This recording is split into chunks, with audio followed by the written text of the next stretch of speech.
it going, Rich? Good. And boom, we're live. So we were just talking on before we went live. We were talking about Robert Sheldrake and stuff, and I'm going to go to Si really. Continue what you were saying, Si. Well, I was just, I'm looking into the whole morphic resonance thing after Rich mentioned it in the last Life as People we were on, and yeah, I just think it's really sort of fascinating. I mean, Rich just gave a really good sort of description of it, and also talking about TNT as well, and like the experience that seems to that it seems to open people's minds quite a lot. It's fascinating, man. Well, I thought one of the fascinating questions he asked, which I think is a very fascinating question, was basically he asked a very simple question, and there is no right or wrong, but I'll throw it out to everyone here aboard. He asked the question: is the sun conscious? It's a big one, that. This is Life is People, man. We're going to think tonight. Life is questions. I'll be the pessimist, and I'll just say no. So if you're saying no, Ryan, does that equate then? That means that the only conscious things in the universe are what's on a planet, life forms.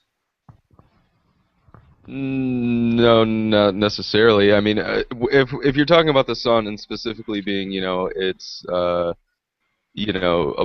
ball of nuclear, mass, whatever, a huge ball of flame. I I don't know. I would almost feel that would be just more of a sentient being. I would want to say, But if with that no makes any. but with no consciousness. Um. Yeah. I guess I guess I would say almost like yeah, just a spectator there. Because I mean, Sheldrake describes it like the sun is a conscious being, and in the fact that stars are and the Milky Way and the galaxies and stuff are basically its fingers and its outer senses. That's his perspective on it. I mean, I could see that. I could fall into that. I mean, I mean, it's a big question. I don't know I don't know. I feel like you want me to put some answer out there. I don't have answers. Ryan, you are the brains of the operation. You wrote a film called Bad Ideas. I mean, this taps into what you're dealing with in your film.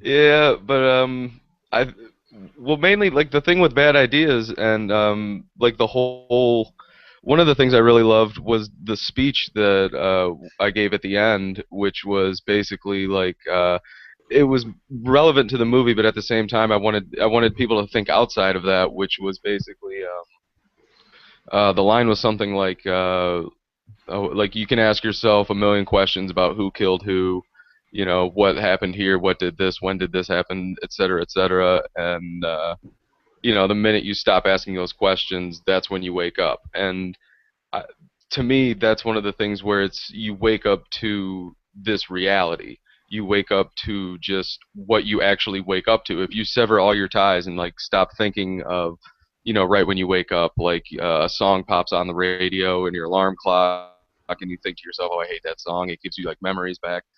You go out, you get your orange juice, you get your milk, you get food, you feed the cat, you do whatever. I mean, there's this huge like million list thing of a list of a million things every morning that you could do, and you do them without thinking.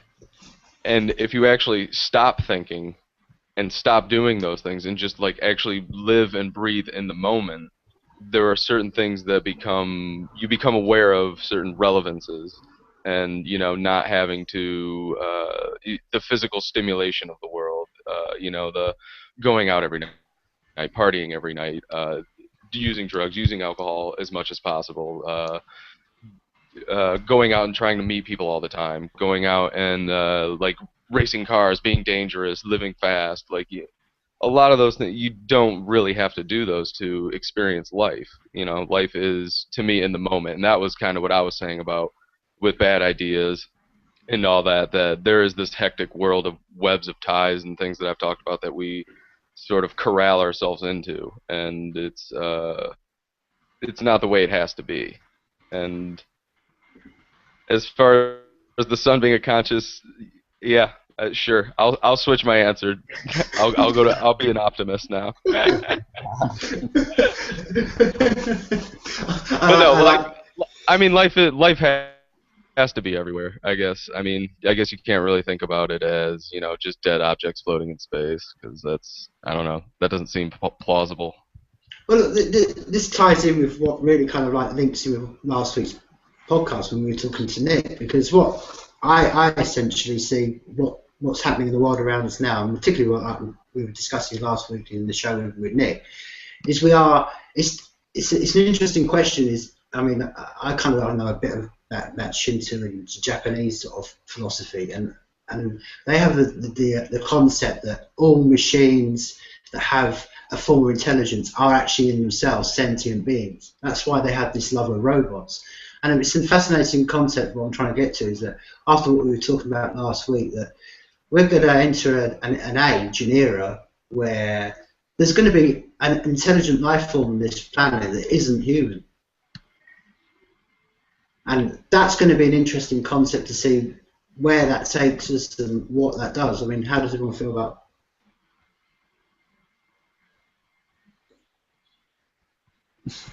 Absolutely, mate. Well, how do I feel about that, mate? It sounds like the fucking Terminator script, man. Like Skynet's taking.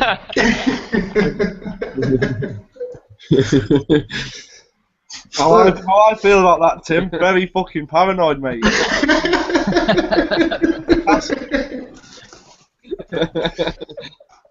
you know what I mean?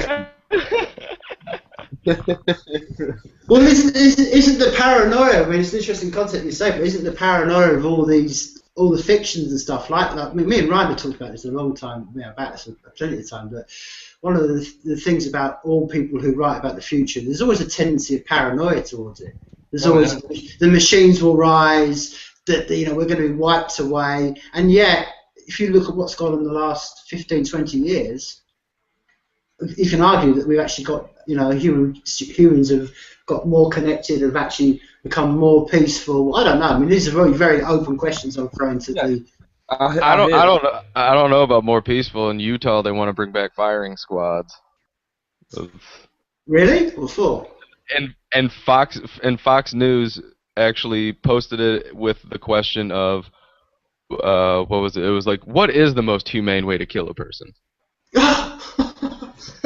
And they literally, like, that was the question they had. Like, really? I'm pretty sure there isn't a humane way to kill a person. I'm pretty sure if you're killing somebody against their will, there's nothing humane about that. Like, yeah, they're bringing back the firing squad. Am I just being too optimistic then? Because I generally tend to have an opinion that we are generally, now we're not saying we're taking massive steps towards this, but we are becoming a more peaceful society. I mean, I know we're indoctrinated in fear in the media, but generally, they can't. Well, I'd like to think so. I mean, we are, but at the same time, the history that we know is, not exactly the history that happened. Like as far as like centuries ago and stuff like that. Like you can't really. What is it? You can't really, judge how, bad it might actually have been for like everyday people, as far as everyday crime, stuff like that. But yeah, I mean, I'm with you there, though. I think it's pretty optimistic. Yeah, I hope people are getting nicer. You think about Rupert Sheldrake's research and the morphic resonance, and you think about the violence that our ancestors had gone through, serious violence. Where violent, it's practically coded in our DNA, unfortunately. I think we react violently towards situations, and it's almost we go into the fight or flight. It's just part of our nature, and and it's strange, you know.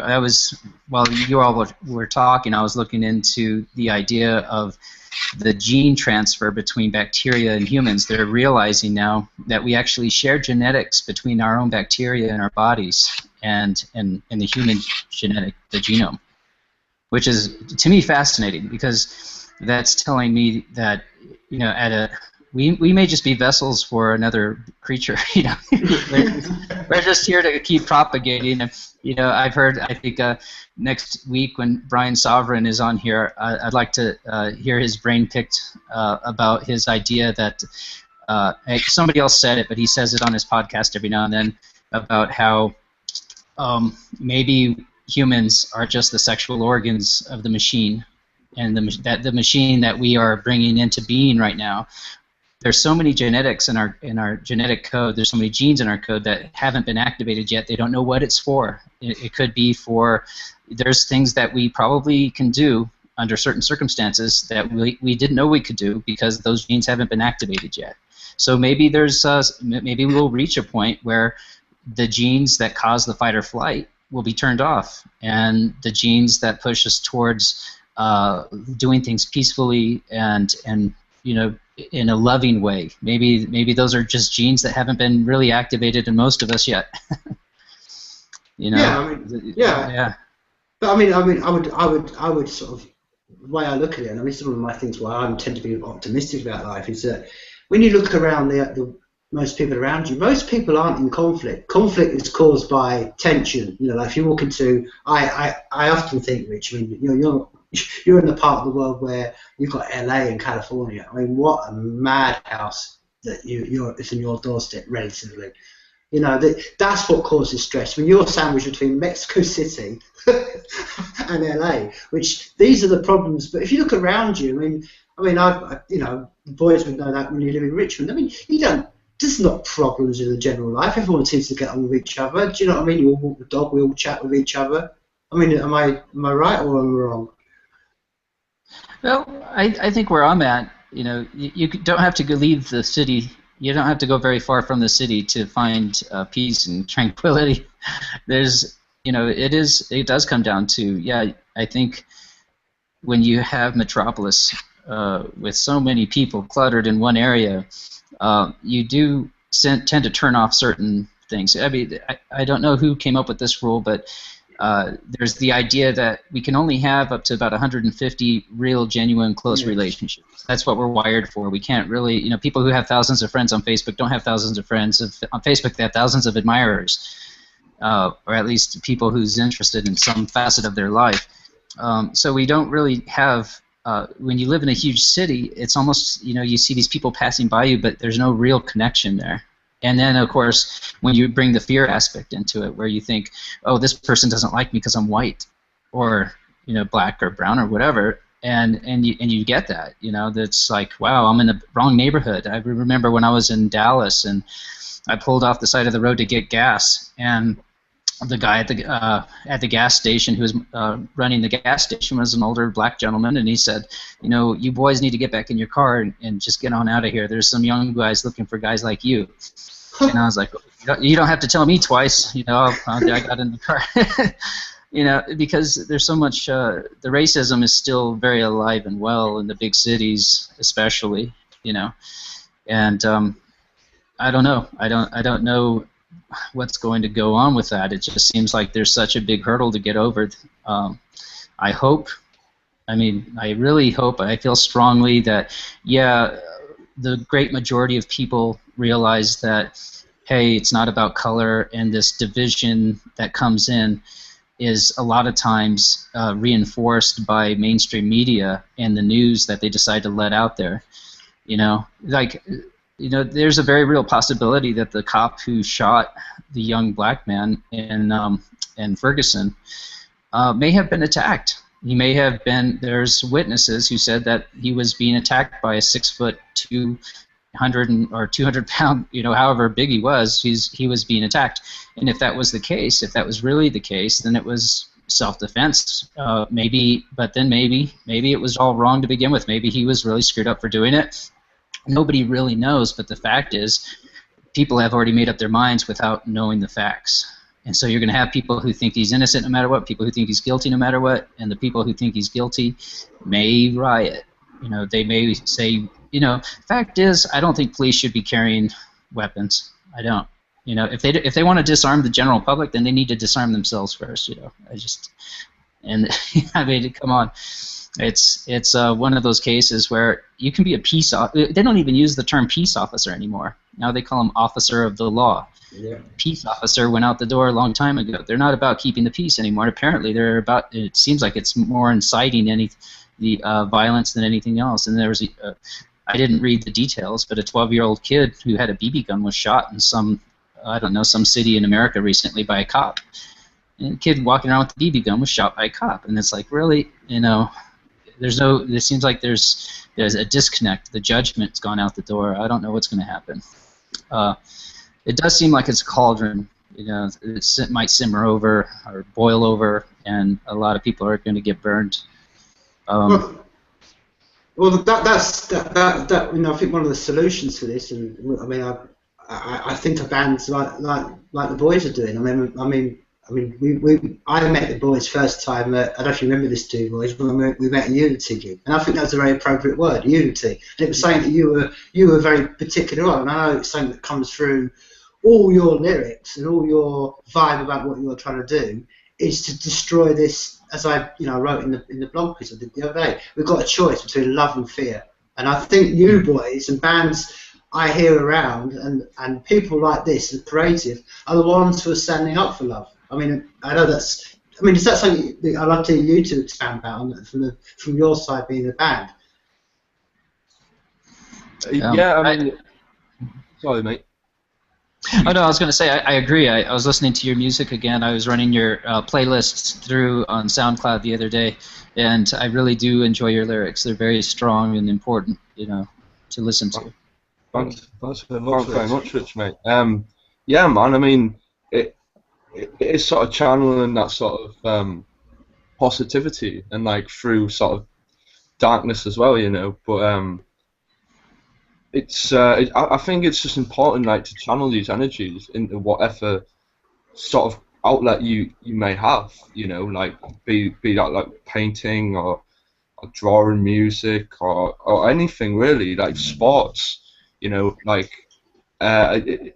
it's healthy, I think, to do that. Yeah, the love and the unity that you touched on, like, Tim, it's just like, yeah, I think that's, they're two elements which bring people together. They're two emotions, two big forces which bring people together, and I think in order to progress as mankind, then I think they are the directions we want to be going in.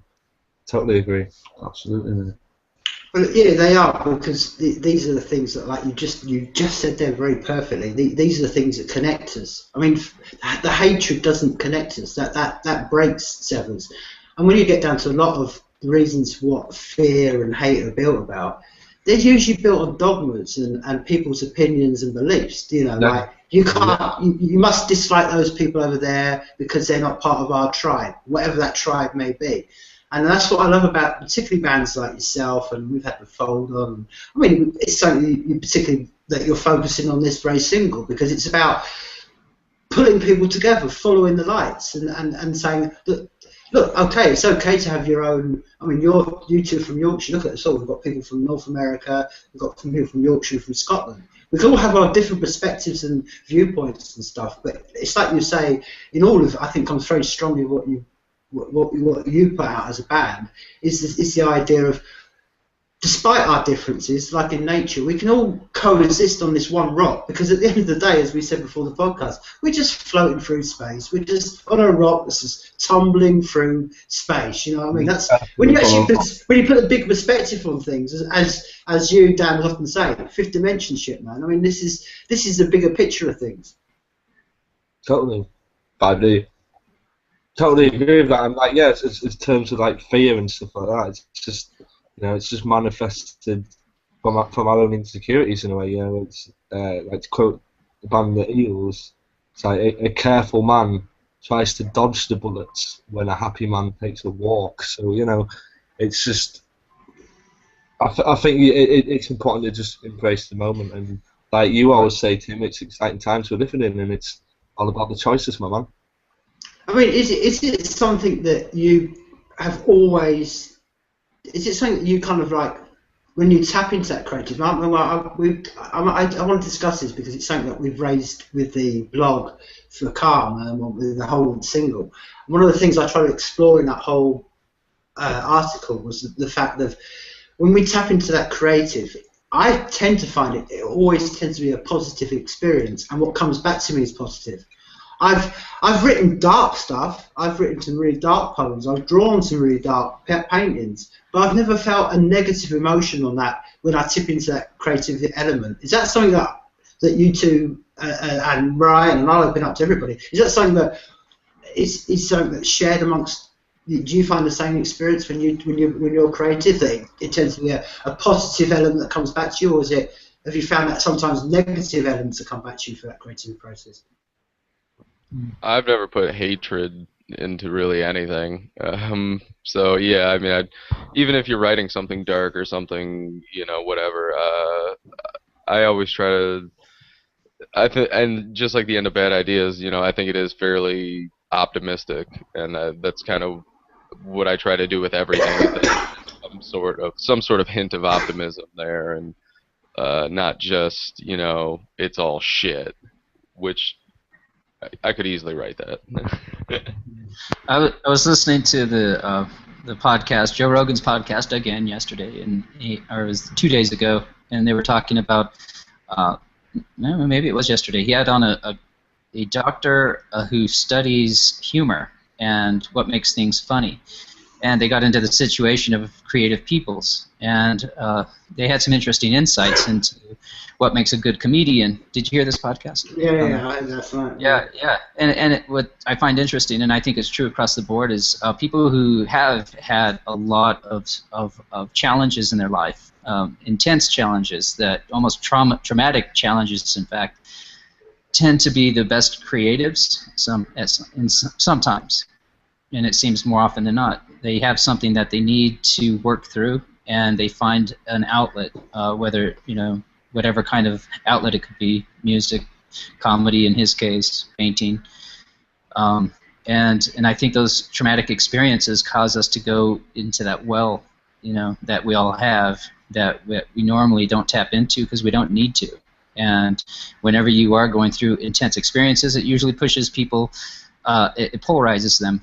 Yeah, but in that polarity, they reach things they normally couldn't reach, Whether, in some cases people move towards a spiritual place, some people move opposite of a spiritual place, but yet on both sides they're going places where they're finding things in themselves they couldn't find otherwise. So yeah, I think to some degree great creative people, so this is part of that whole thing. Like, sometimes you need that tension, you need that insanity to create beautiful things. And so when we talk about MaidSafe, and where that may take humanity, I think if people are drawn to it because it's a way to unify and spread love rather than fear and the fight or flight syndrome, then I think it has a much better chance of gaining ground and popularity, and it acts as a platform for people to do things in a way that they are more free to do.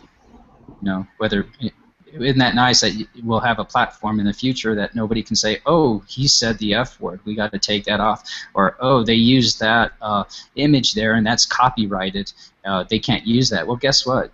They can't do anything about it. It's up there now. And so this idea of one person controlling so many facets of human creativity will disappear, and I think it'll be a more unifying experience across the board. Well, I totally agree, Rich, mate. I mean, it's like from our record on the digital side, just getting back to like sort of what you were saying, Tim. It's like you have to go through the darkness as well to appreciate that sort of light. So that's it's a hunger almost, in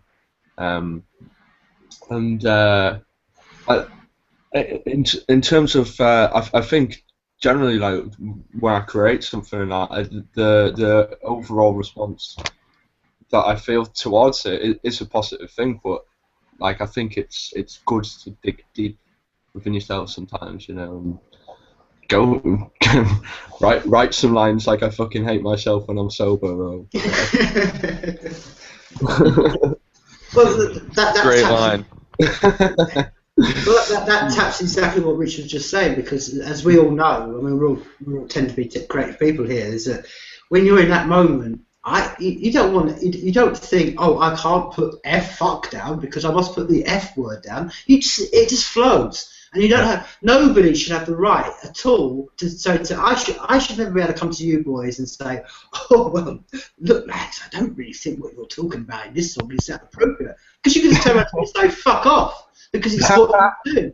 I mean, that's the element. You're doing, I mean, ultimately, you're doing what you're doing for yourselves. I mean, if it touches other people, that's great. But you when you're putting in that moment when you're writing or you're in the studio recording or putting the thing together, or like Ryan when he's putting a film together, or when I'm painting, or when Rich is doing a film, we do it for ourselves, and we just hope that other people like it.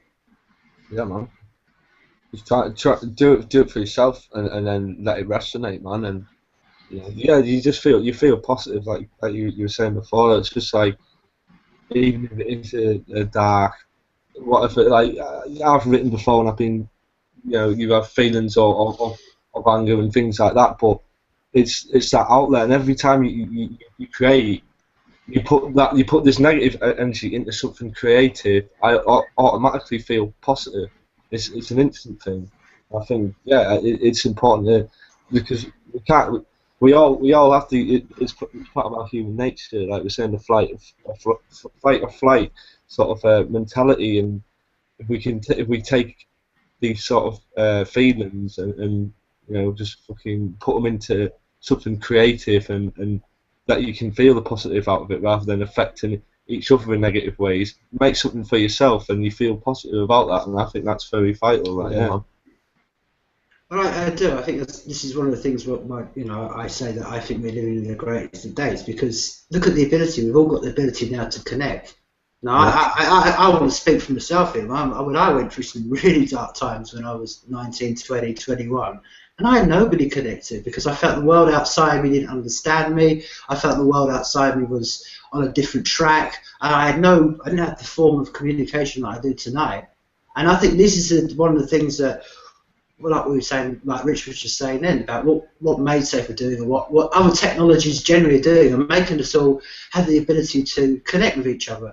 And if it's one of the things that I mentioned when we were talking to Rachel from Calm. If it's just memes from your album, or from someone just sitting down one night and when they're really badly, in a really bad way, and they think, oh, fuck it, I'm in such a shitty mood, I know what I'm going to do, I'm going to put bad ideas on.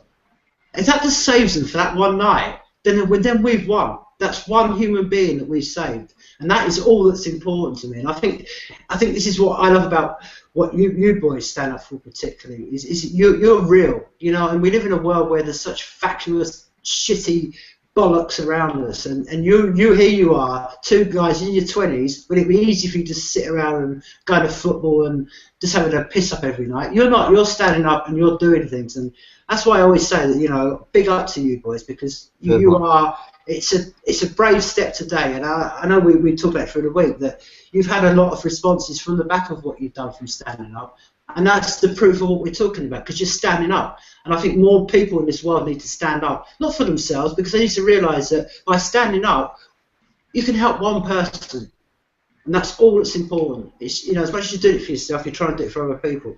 Right on, Tim, and big up to when we're talking about MaidSafe as well. I mean. So that's gonna bring a new sort of interface to bring people together, and we always touch on the sort of communication and the unity. It's good, but it takes someone to stand up and like MaidSafe are doing, and just like we're trying to do with our music. You hope that you can sort of try and lead by example in a way, I suppose. Well, you're standing up in a particular way. To stand up and say, right, we're going to put a single out for charity that deals with male suicide. I mean, that immediately is something that, you could have easily done, we do children in need, or we do... but you're not. You're standing up that side because that's what we're talking about. It's the balance between fear and love. And you're saying we're standing up for love. We don't want to stand up for fear and all the rest of it. And I mean, I love you to talk about, because I think it's something that, I would love to hear your angle and perspective about more. Why did you choose calm? Why is it so important to you? I know that we all know here, but just expound it more. I mean, what was your reasoning for choosing calm? I mean, I guess for even doing this whole project, man, it's like the whole Feeding Demons was born during a sort of bereavement, from a tragedy from this, which is this charity is supporting to prevent. Yeah, man. And it's sort of like I sort of feel like representing my friends that aren't here, man.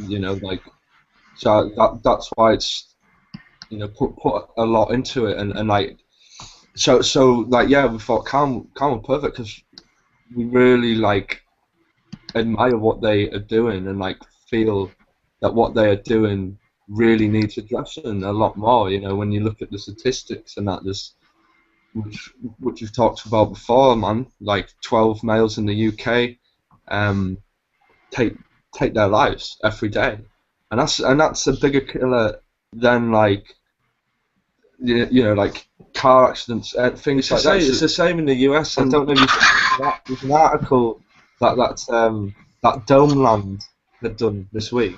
Brilliant article. And big up Domeland. And the fella gets well into he does a lot of research into US, and it's the same scary statistic. Whereas in the US, it's the biggest killer of men under 50, more so than car crashes and things like that. And it's a very unspoken sort of topic. Particularly in the past. You think about suicide in terms of linking with our past, which is perhaps more religious and stuff like that. It's seen as a sin, not only for whoever commits it, but for the family and things like that. And times are changing, and this illness seems to be getting more and more prominent. So we need to stand up, and we need to prevent it from happening.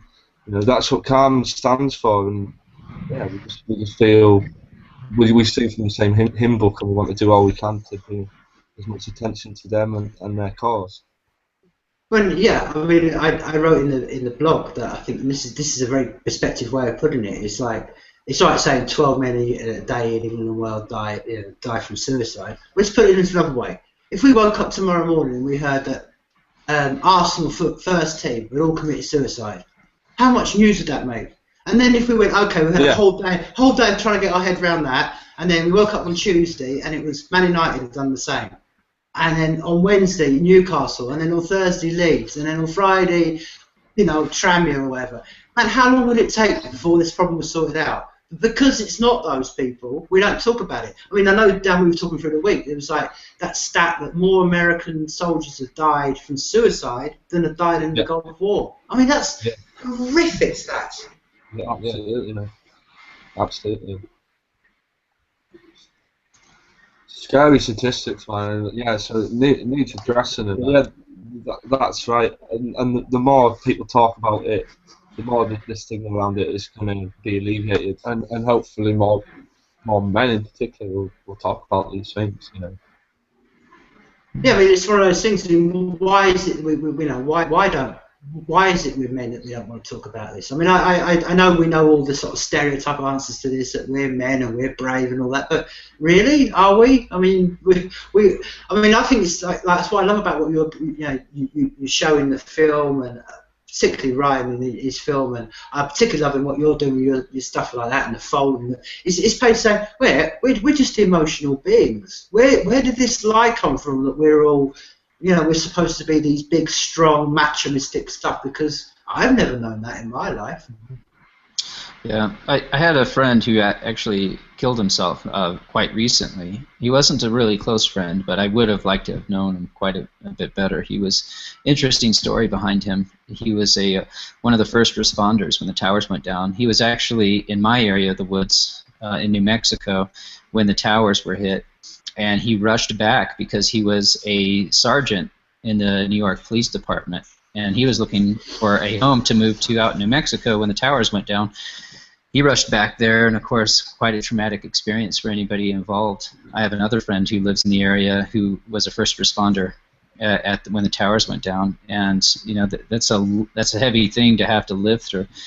And of course, his research after it went down took him to places he didn't really. Nobody who's patriotic would want to learn, which is there's too many unanswered questions about who was behind it and who knew what before it happened, and things that doesn't take much research online to find out. There's ex-CIA whistleblowers who said, people were telling people, even Condoleezza Rice, I heard, was either warned or warned somebody else not to fly to New York that day. So people high up in the government, some people knew what was about to go down. One ex-CIA agent said knew as far back as April of 2001 that there was a plan for the towers to go down, and they were trying to get to the bottom of it, but there was no way to get to the bottom of it because it was happening from the top. So it's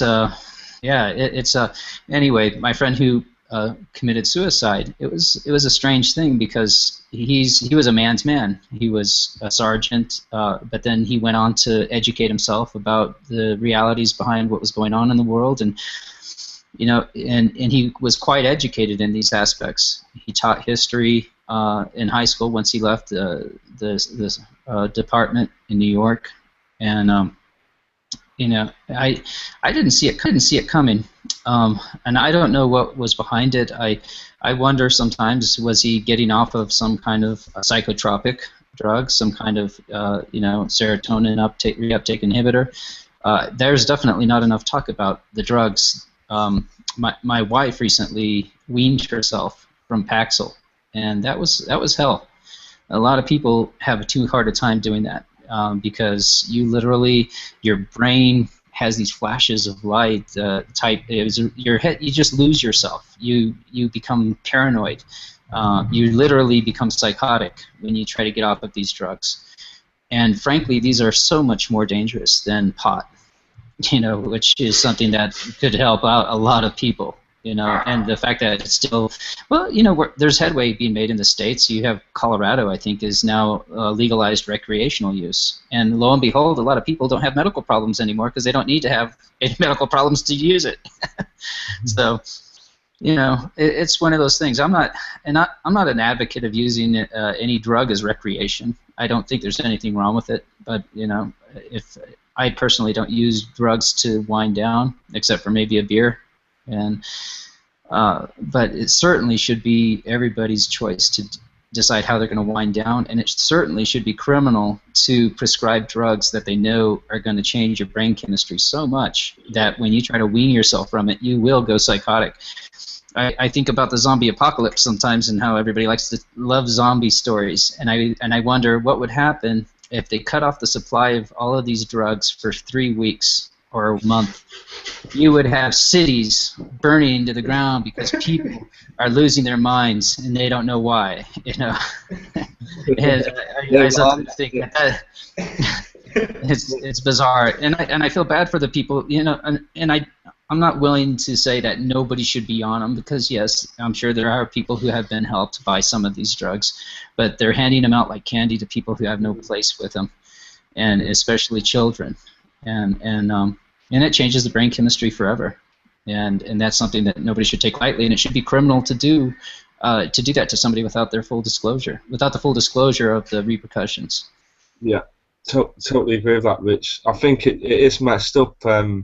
It's like that in the UK. You have any sort of depressive episodes or whatever, you go and see a doctor. All they'll do, they'll prescribe you with antidepressants, and it's depression's such a big issue in the sort of Western world, it seems, and that's why we like to support Calm as well, because they encourage communication and talking, and I know from past experiences. I've never tried antidepressants, but I'm sure they do work for some people. But for me, talking has been the biggest sort of like cure for being in these dark mindsets. And I think, yeah, that communication is the most important thing. It's therapy. It's therapy. It's therapy for us to write music and, you know, writing words down and things like that. And I think there's other ways than chemicals or self-medicating. People self-medicate with drugs and things. And, you know, I think it's a use and abuse. But if you get prescribed something and told to take it every single day of your life, and, you know, to come off that, it must be a big challenge. And respect to anyone who does. They don't recommend it, and I understand why.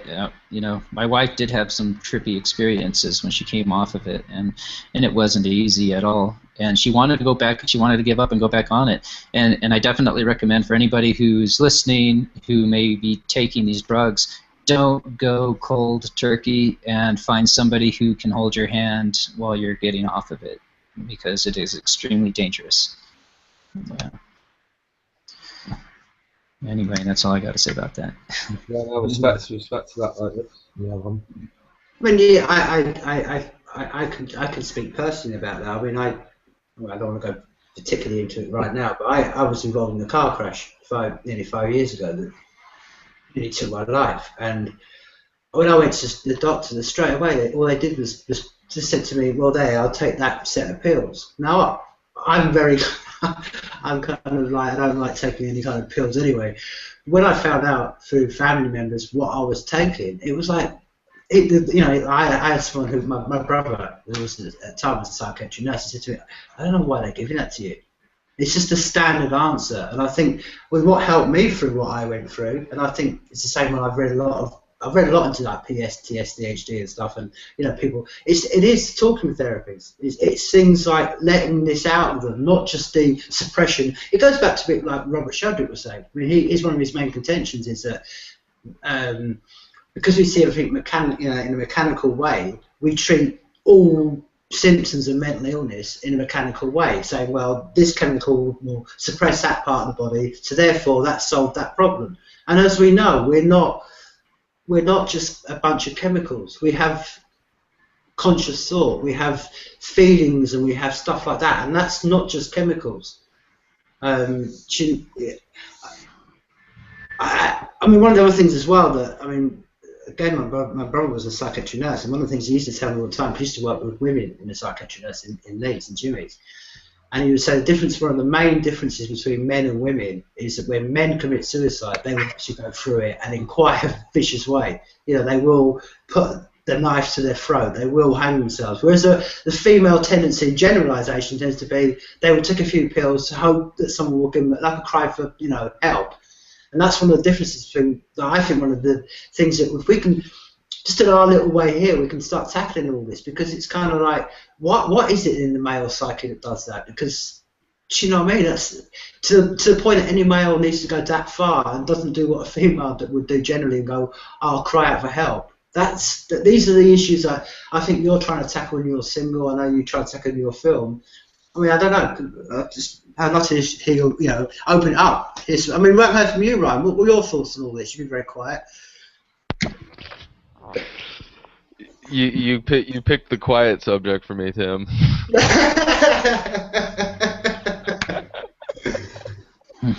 No, Okay. I don't know. I'm not a. I dealt alone with my demons for a very long time. Never talked about them. Never told anybody anything. And yeah, I don't know. As far as the suicide and the cry for help thing goes, and like men being able to hang themselves or whatever, like, well, I don't think okay, I don't know. I don't want to get into this. Okay. Interestingly enough, I feel like it's getting. I feel like I'm getting morbid. the movie we just finished shooting is actually about a man who just got out of prison because he was involved in what would have been a murder-suicide, except he chickened out. and he shoots his girlfriend. It's supposed to be a Romeo and Juliet thing, and then he would then shoot himself, and their spirits would unite. But when he shot her, it wasn't quick, and it wasn't easy. It was really messy, and he chickens out, and he ends up going to prison for 10 years. And then he gets out, and this socialite who's trying to help ex-cons readjust to normal society ends up becoming his sort of handholder, and she's actually quite deviant and diabolical herself. And anyway, that's kind of the gist of the movie we just shot. And so. Well, what I like about all this is as much as it's dark and deep, what's as we can all testify to here. Look at the positive things that come out of this. Do you know what I mean? I mean, one of the best albums I've ever heard, and I'm quite happy to say that with Dual Size. I think that's one of the best ever releases I've ever heard in my life. I was blown away by bad ideas. I've yet to see anything of yours, Rich, because you're being very in the shadows over there. But generally, it's like I said, we're here. We're the ones that are remaining to do the things that are positive. I mean, I've often said that I do this podcast in memory of Bill Hicks, because it's kind of like, he's gone now, but I'm here. And if I can just add a bit of positivity to this world, and it's something that we talk about with the, I know you two sign down, we hashtag it a lot, slay positive. And that's all we can do, because the reality of the world is there are dark things happen. You know, like Ryan said, there are issues that we don't want to talk about, and none of us should go prying into those issues and stuff like that. But we can't hide from the fact that we live in a world where there are dark issues going around, but it's what we do with it, and that's what I love about. That's why I'm happy to talk to you boys on any podcast you want to come on, because you're a perfect example, like Ryan is and like I am, of we're making something that's negative into positive. I mean, it's something that, I mean, is that, you know, I mean, is that something that goes through your mind when you're you know, what you're doing? Is that a core, or is that for the demons? Is that a core belief of yours, or is that? Yeah, absolutely, mate. Absolutely. Yeah, it's just, you know what I mean? You have that little negative sign, yeah, and then you just put a line straight down the middle and slay it, mate. Exactly.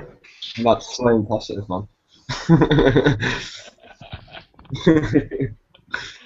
Well, Slay. I mean, this week is, I mean, while we're on this subject, this week is the official release of Follow the Lights, and I know Ryan. I know Ryan, you'll be able to talk about this one, Ryan, because Ryan has been working like a demon this week, the last few weeks, doing the video for Follow the Lights, and me and Si and Dan were a bit lucky the other night to see an exclusive of it, and wow, as I said to you the other night, man, take a bow, young Ryan, take a bow, because it's a masterpiece, my man.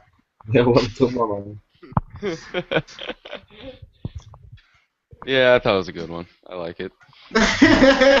Spoken like a true humble man he is. Slaying. No, Well, but I you mean- remember just going through well, the whole process from the beginning.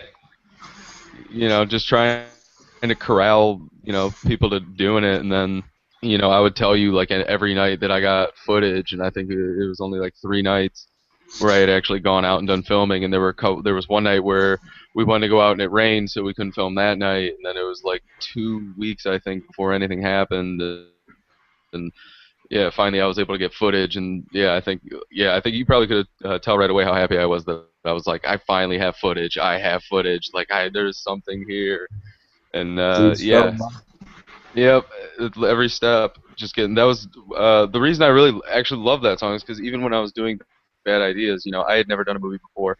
Took me 4 years to make.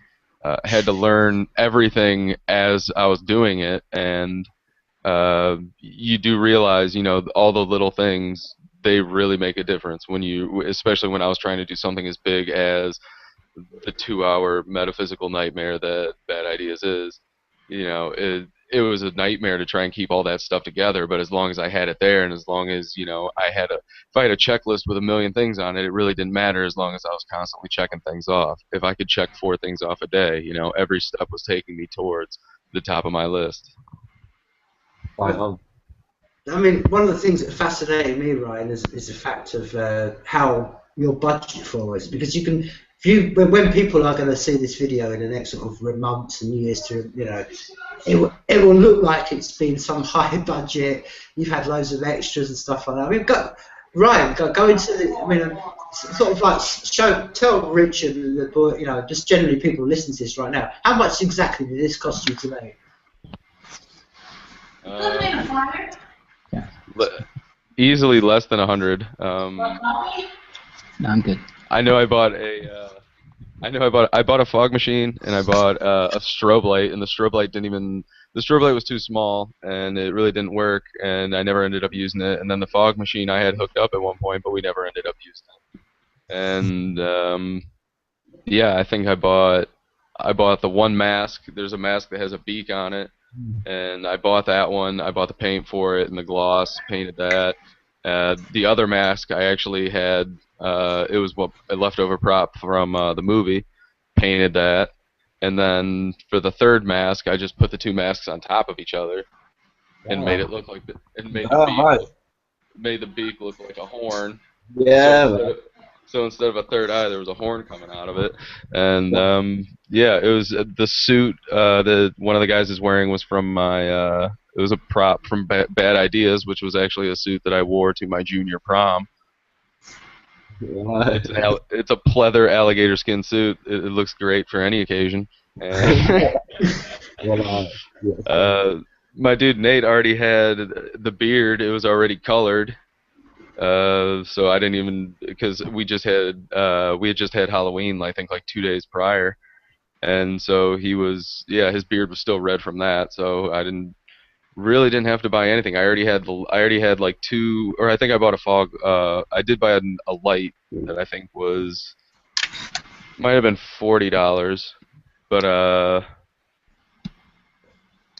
yeah, that was about it. I mean, it was super low budget. I had 5 tiki torches that those were leftover props from Bad Ideas that Nate moved into a house, and I was like, dude, I have these tiki torches. I don't know what I'm gonna do with them. You want to buy them? So he ended up buying, I think it was 20 tiki torches off me. And then once you guys started asking about the video, I was like, hey, Nate, I'm going to need those tiki torches. Like, we're going to have to pull those out. Get 'em back. So I had, I think he had used them, and they were still working still good. So he was just like, and we shot it in his backyard anyway. So he was like, yeah, just, go ahead, bust out the tiki torches. And yeah, I bought some tiki fool. So. I mean, literally, it was very, very low budget, but lots of effect at the end.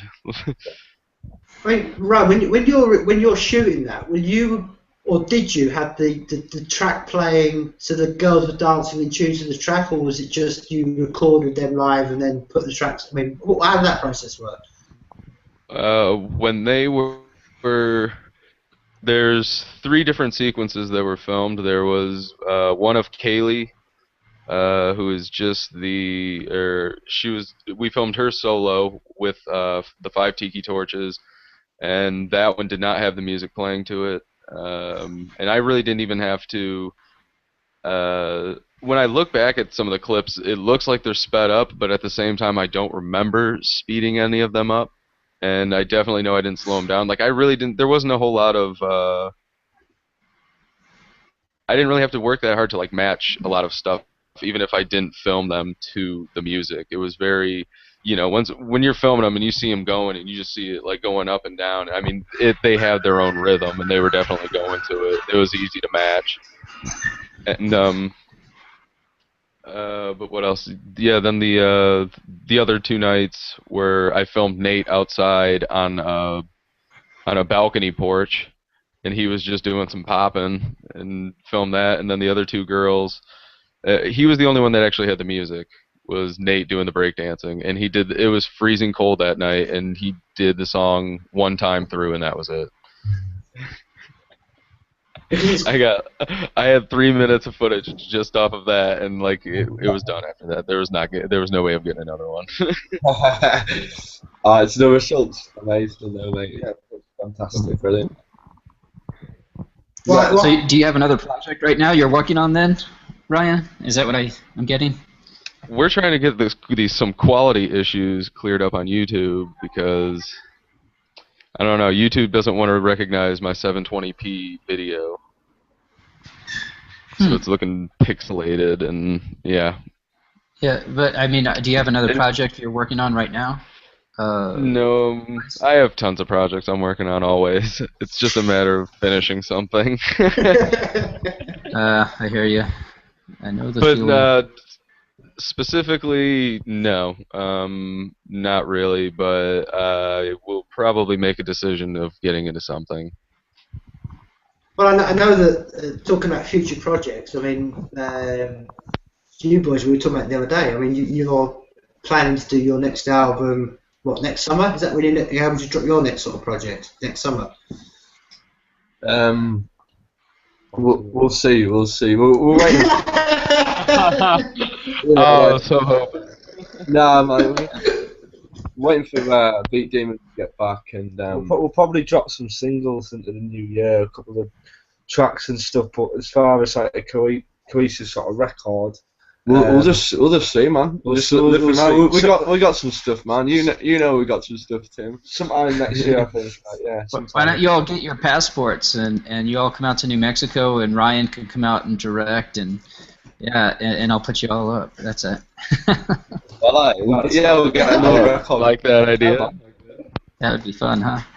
Well, I'll give the call out there to any one of the viewers who's a millionaire and fancies donating to the Seeding Demons. Stroke, we advance. Then feel free. Make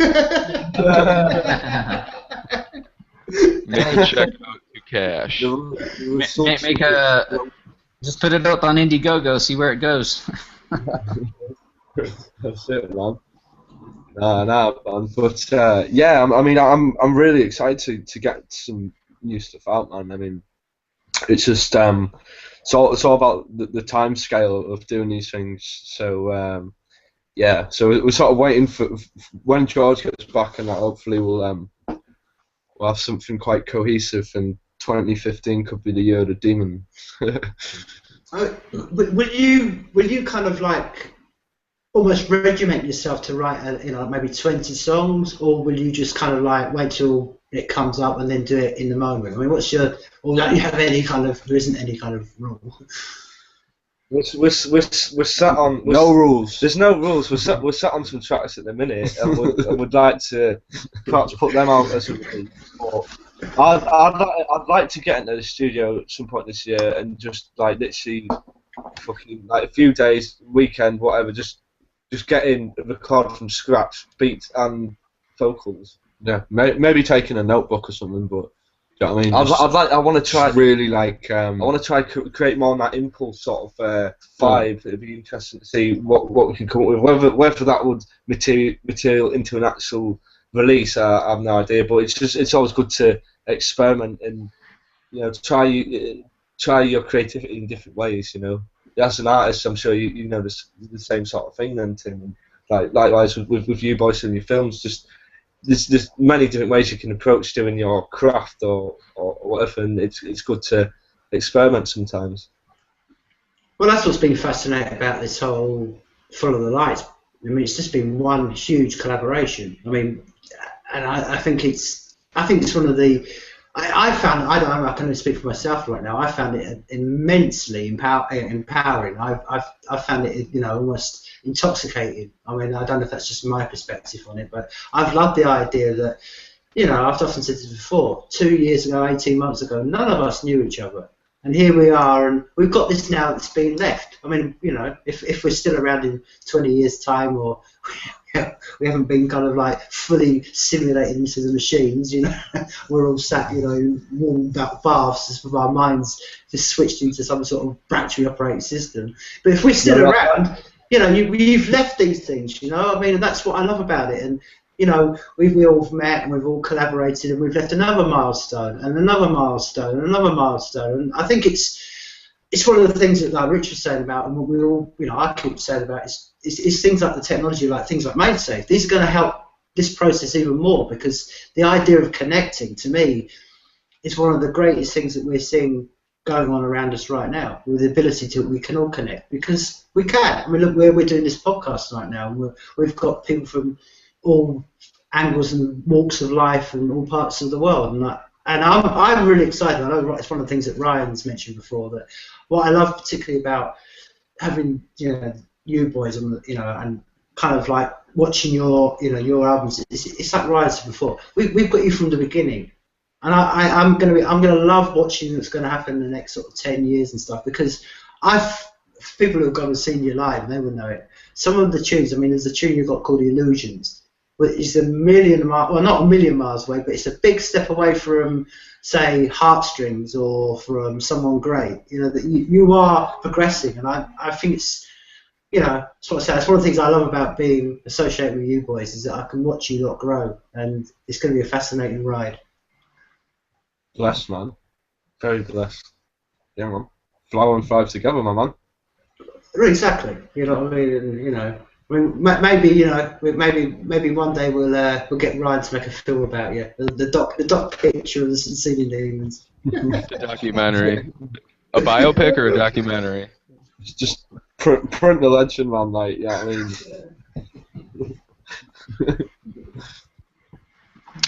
But so the sort of like the details are this week. When you hoping to sort of put this video out? When's it going to be the general public can get hold of this visual experience?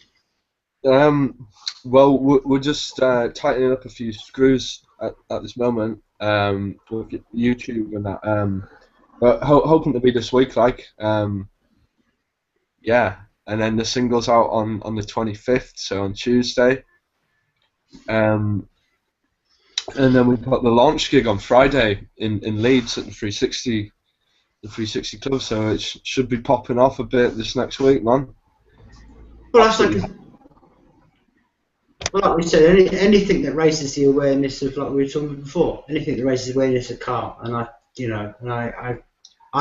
want to put a big thank you out to you boys for doing it, because I didn't know about calm, and I've got to be honest with you, I didn't know about calm before you two raised it to me, and like I said before, anything we can do just to raise the awareness a little bit, and if we can just save one human life, just one, then we've done our job. That's how I look at it. Yeah. So I guess CALM is an acronym or something? Yeah. Campaign Against Living Miserably. Right. Okay. Campaign Against Living Miserably. Who came up with that? Do you know? Was that the young lady who was on? I'm not entirely sure. No. I know Rachel, from what she said, she just joined in as a volunteer and then became where she is now. I think am I correct in thinking that the basis of calm was a few DJs who'd sort of seen a few of their friends die, and they sort of said, right, is that where it sort of like started in Cream and Cream Fields and all that kind of stuff? Am I on the right lines? Is that? I'm not entirely certain, so I can't give an accurate answer. But I think it started like 10 years ago. I think in Manchester. From I think what Rachel was saying. Yeah, that's right. Yeah. But like I said, the whole origin, and I'm sure it's all on their website and that, which is calmzone.net. Well worth getting on that, and they do like a chat line and a web chat like every single day as well. Emails, yeah. So they're always out there. But yeah. But yeah, I mean we're doing the eBay auction as well, Tim. I don't know if you want to chat about that a bit more and talk about. The eBay auction starts on the 26th and runs to the 6th of December. They can go through Calm. Through whether you want to go through the actual page or through, you can find it. I just found it. Yeah, it's www.thecalmzone.net. That's right. Calmzone. Yeah. And if you go onto eBay and just put in, I think they have a whole section. I've got to put my cards on the table. I know very little, nothing about eBay, but as I understand it, they have a section where you can find charities, or if you just put Calm into the search box, you'll find what they're doing. And like I said, from the 26th to the 6th of December, we're putting a package together. I mean, I'm putting in a painting and a couple of stuff. I think we did. original artwork as well for the single, isn't it? Yes, that's right.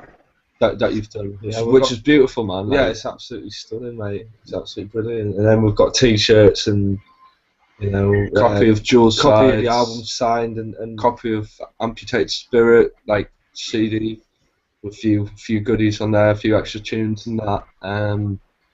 Yeah, and just as much as we can. We'll get that live this week and hammer that up on social medias, like get it promoted, yeah. so people keep your eyes open, and if you can donate, or if you can bid, if you feel about as strongly about this sort of charity as we do, please do bids. Yeah, they can't do an unreal job. Well, let's say let's be real about this. It's a double win, because not only does all the money go to Calm, but man, if you're a Ceiling Demons fan, you're getting all the package of all packages. You know what I mean? Because you'll get some original artwork, which I'm telling you, do you know what I mean? That's a good deal. You're getting what the boys have just said, and this is a package that I would love to win. I've said this to you two before. I'm quite happy to bid for this, because this is stuff that if you're a fan of the band, so if anyone out there is a fan of the Ceiling Demons, you've got a double win here. You can get the ultimate goodie prize of what they're doing, and secondly, every single penny goes towards Calm. I mean, how can you lose? What would you rather do? Go out and spend that on some razor blades? Come on, people, stand up, put the money in, because it's not going towards us. I wish it was. We're not sitting there going, it's going to go to our pocket. It's going towards Calm, and it's a good thing. And you know what I mean? And you're not just asking. We're not just saying to you, oh, go and give up some of your hard-earned money. No, we're saying to you, man, you're going to get a bumper package that, I tell you what, I would want to have. So come on, people, let's do something. I tell you what, my thing for this is, as I said, number one is raise the awareness. But come on, let's see how far we can push this, because we're not just saying to you that there's a little tip. We're giving you the biggest package. So come on, people. I'm asking, let's spread this around and let's raise this money for Calm, because they're only doing, as we said before, it's the difference between love and fear. And they're definitely They're going to be bidding against me, probably. I'm at their donate page on the calmzone.net, and you might suggest to them, their webmaster, it's not hard to put a QR code on there where people could donate Bitcoin. Makes it a lot easier and less hassle than sending a check. It's just a suggestion. I think nowadays you can get set up and there's no deduction if you do it through Coinbase or somebody like that. But you don't even need to do that. Just get a QR code, throw it on there, and just to make it to where it's safe, make it a multi-sig address where 3 people need to have a key in order to access it. It's just in today's world, there's no reason not to throw that on there. It makes it easy for somebody who sees this to do a compulsive donation, right? Right. Yeah. Sounds like really. I'll throw 20 millibits. Yeah. Anyway, pass that along. I think that'd be a good idea. Yeah. No. Good thoughts, man. I was going to say as well. I mean, with this whole auction thing, obviously there can only be one winner. But I mean, even if you're feeling it, just to go onto their website and donate yourself and that. Just what I feel. It all helps. You can get the remix single on Bandcamp, and it's a pay what you want, and any money we get from that for the single will be given straight to Calm as well. So that's another way you can donate and get a track as well. So why not? Why not? Well, I mean, that's the difference. We haven't got a whole media organisation doing a whole Friday for us. We're just, what we've got is social media and what we can push out. So, I mean, like you said, the most important thing, as we said, I mean, I would ask everybody who's going to be listening to this or whatever, or just generally amongst us, is just spread the word. Every time you go into Twitter, just put at Calm to let people know about it, because it's a raising awareness. If nothing else, it's to raise awareness of the issue what we're talking about. Because That's how we change things, by raising and talking about it and not being afraid to say, oh, well, by the way, I'm going to tag Calm onto something and I'm going to big up Calm. And because, do you know what I mean? As I said before, to me, it's critically important. We're not talking with something that's, a few animals died, and I've not got nothing against animals, but we're talking about, human beings, and that is important, Yeah, absolutely, man. And I think we've been getting some good exposure in that recently. I mean, we were on BBC Leeds last weekend for an interview, chatting about it and bringing that to the attention down there, and we had a lot of good response from that. And last night they had a spin on BBC Six Music by Tom Robinson, and Tom Robinson, I was listening. We're good man, good man. But and he gave a good shout out. BBC Six Music, so yeah, that was it. That was a really good shout out he gave. I was actually going to bring that up earlier when Tim was talking about being able to watch you guys grow. Like one day I'm gonna be like, we were happy when they were on BBC Six. I remember those days. now they're on BBC. Now they are the BBC. Not even BBC. They're all over the fucking place. But yeah, I remember when they were happy to be on BBC Six radio. Man, I know that number is gonna get higher every single time. Well, I'm on. But yeah, no, I mean, just big thanks and blessings to everyone who's supporting it. I mean, all you boys and Tom Robinson giving it a spin, people at BBC Leeds and the other like BBC blogs stations, as well. The blogs, the Walk to Work, Devil's Tuner, Best Tuner, yeah. Domeland, man, yeah, and Louder Than War as well, man. Like, Community, yeah. All them, so all these sites, music sites mainly, and stuff like that. It's just another avenue to push Calm, and like it's just like really, we feel really grateful and blessed for anyone who's picked it up and giving us some more exposure for it and support. Yeah. Well, if nothing else, as we said before, what the whole of that single is kind of like a shining example of where we are in our society now, because we started with you passing it on to me for a little bit, then it got passed on to Fold for a little bit, and then it's been passed to Ryan, and here we are with the final. Well, we say final, we don't know. This could be remixed again. There could be a remix of our remix. We don't know. But it's been a very, as I said, empowering process. So I've really enjoyed it. I mean, I don't know if I'm speaking for myself here, but I think it's absolutely, mate. And I'm really looking forward to doing this live as well next Friday with Fold and that, because that's going to be quite exciting. And we're hoping to get it filmed as well, like lads. So don't feel like you're missing out too much. Hopefully it'll be sweet, man. But yeah, no, I'm really looking forward to that, and all these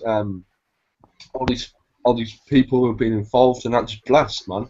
It's like you say, Tim. It's connectivity, and it's working together. It's unity, and it's all for a good cause. It's all good. Yeah. Go on, Ryan. You want to say something? I can see you itching there. No. I'm thinking of these video problems and why we're having our quality issues. And I'm about to turn on my computer and maybe try my Vimeo account. Well, it's just a continual one of what it is. The internet is crashing around us. I mean, it is just falling apart amongst us, and that is why we got on the tag, building with MaidSafe, because this is going to be the only solution. Because right now we've got this centralised system, which we talked about in last week's pod, that's going to make this thing get slower and slower. It's not going to get any better, and I think people need to be waking up to this stuff, because it's just going to get worse. I mean, when me and you, Ryan, have joked about how hilarious it was that trying to get hold of Robert Lynch in New York, one of the biggest cities in the world, was like trying to break through to bloody, Timbuktu or something. It's ridiculous. Yeah, we had the first podcast. He kind of was I think we saw his face for like 2 seconds the first time. Yeah. And then, the second podcast, it was just it was pretty brutal. I mean, it's one of the things. Go on. The one last week with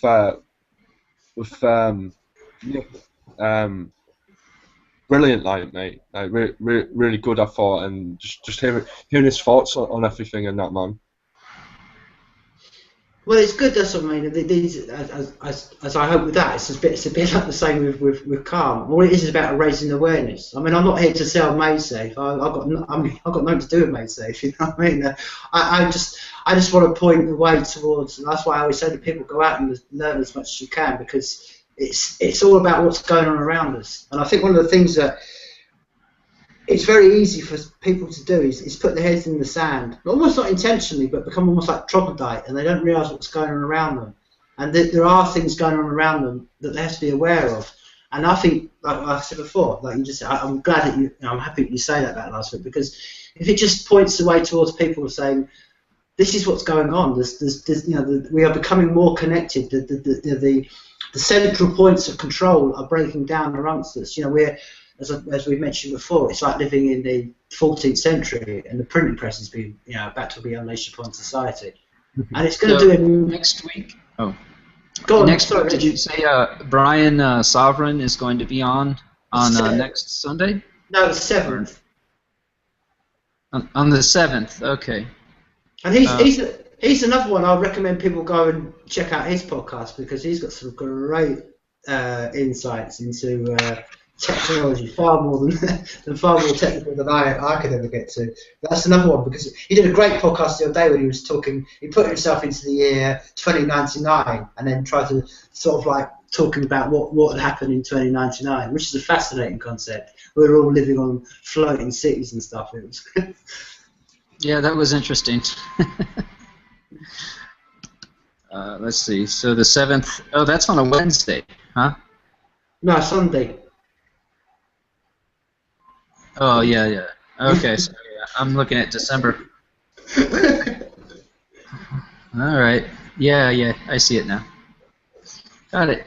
All right, the 7th. Okay, and then next week, who's coming on?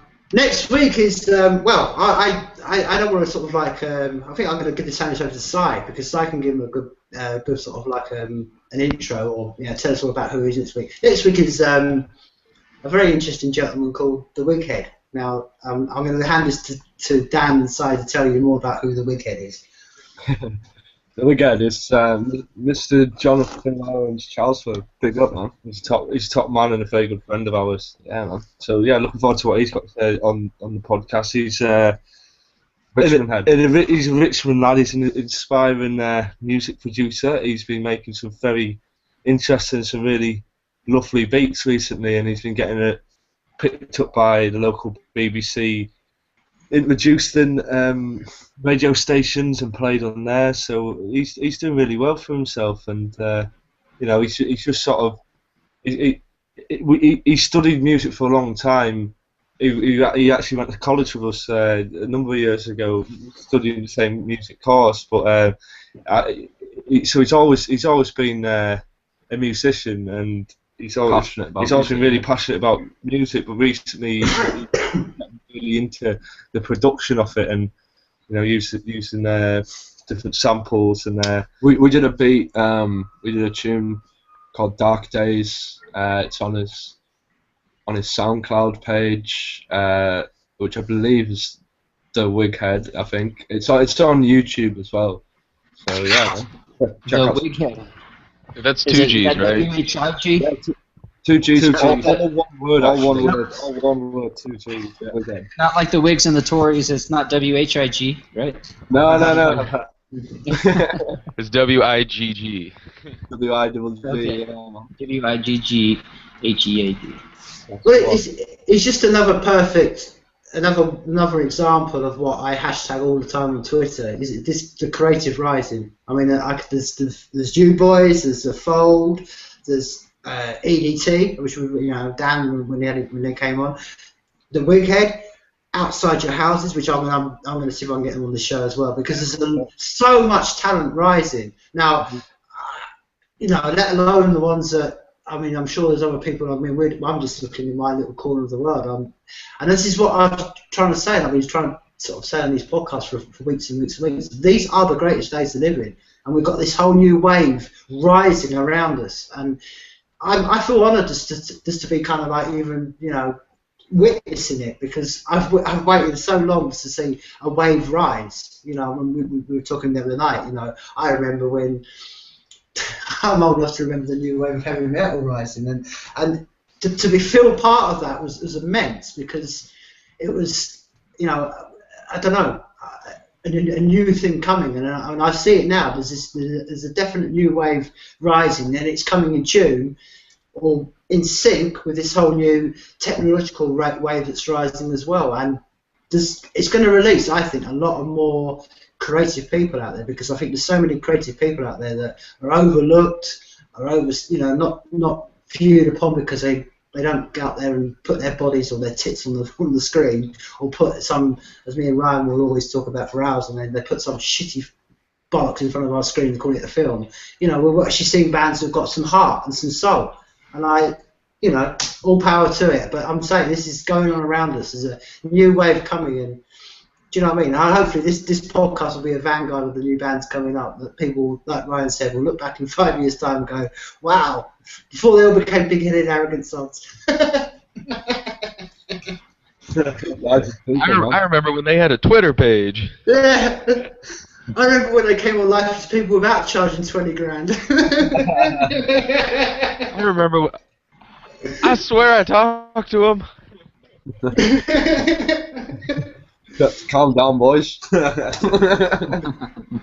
what I'm saying is so I say this weekend, and what I loved about when I kind of got into, when like you're saying, was that tuning début site, and it was just a fantastic piece of, I don't know, musically, and same with that. Sorry, Nick. No, I was saying, I know at the moment he's on the search for a vocalist. So I mean, if I can give a shout out there to any vocalists and want to join the weekend. Yeah, man. Where's he based out of? Right in your town? Yeah, he's based in Richmond, North Yorkshire, mate. Same place we're from. Yeah. Yeah. And how close are you all to the sea? To the sea? Not too far. I mean, it's like it's probably about, I don't know, 40 miles. Where we actually are in Richmond, it's bang on in the middle of the Yorkshire, the North Sea, one direction, and the Irish Sea the other. So, if we go to the sea, it's Redcar or Whitby or Scarborough. Sunderland. Well, we go to Sunderland University, and that's by the sea actually. But yeah, pretty close. Yeah. Yeah, cool. I'd love to see your neck of the woods someday. Yeah, you have to get yourself over, Rich. It's a beautiful part of the world.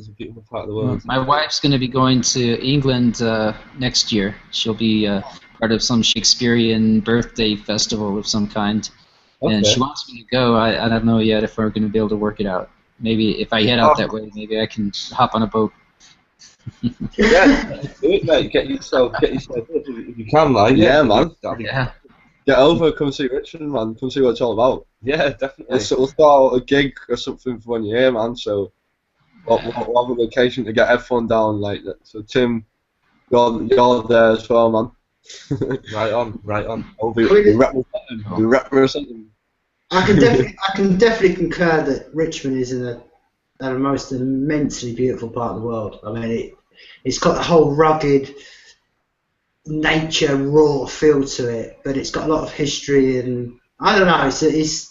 I've often called it the backyard of England, and I think most people in England live in London and the South East, and as you go further north, the people sort of like tend to wheedle out a bit, and by the time kind of like the nearest sort of big city to you really is kind of like Leeds and Newcastle, maybe a bit to the side of you, but from there onwards, really, the back garden just gets more and more dramatic until you get to where I live, and then it's just hills and mountains. But I can definitely concur, and I'll definitely say to you, Rich, if you're over, definitely do it, man. Come on, it's a different part of what you're going to see.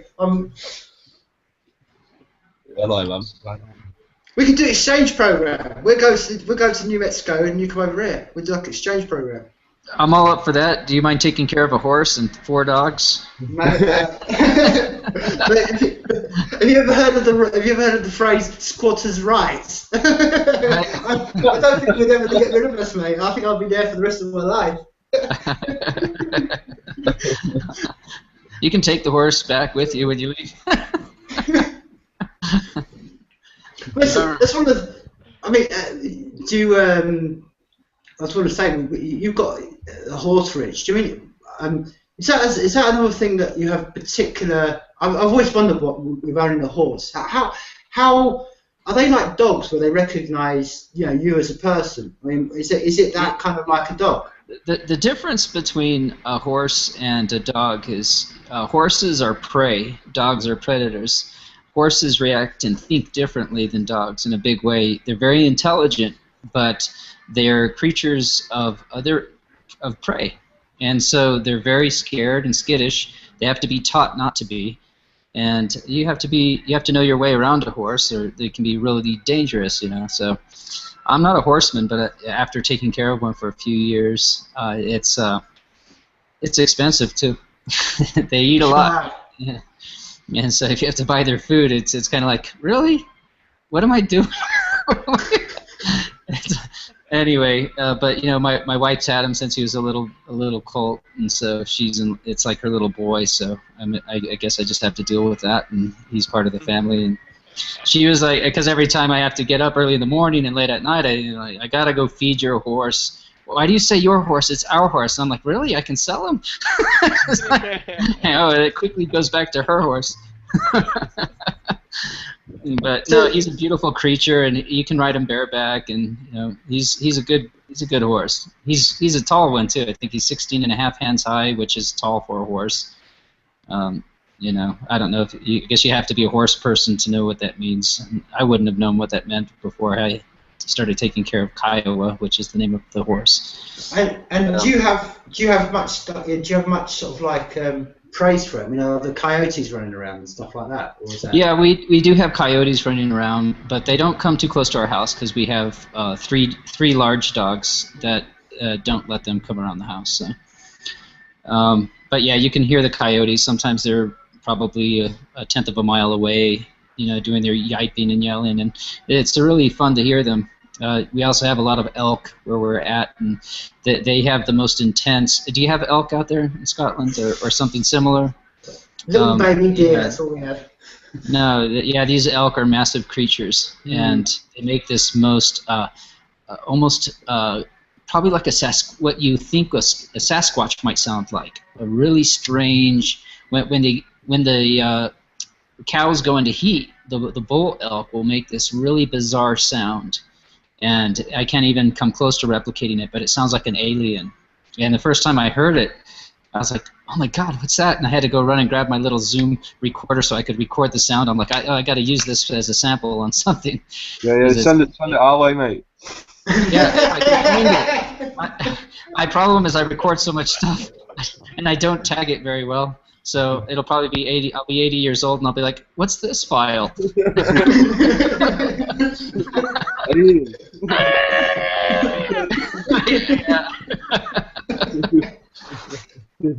Yeah. So anyway, I'm gonna head out, guys. I hope to see you soon. Cool, man, Rich. See you around, man. Rich, nice to meet you, guys. I'd love to chat to you, Rich. Take care of yourself. Yeah, I will. You all too. Bye. Say hello to the year 2025 for us, Rich. Okay. I'll see you later, Ryan. Good luck with the film, Rich. I really want to see it, and hopefully I will have a chance to. Yeah, it'll be a shorty. All right, we'll talk to you soon. See you later. Have a good one.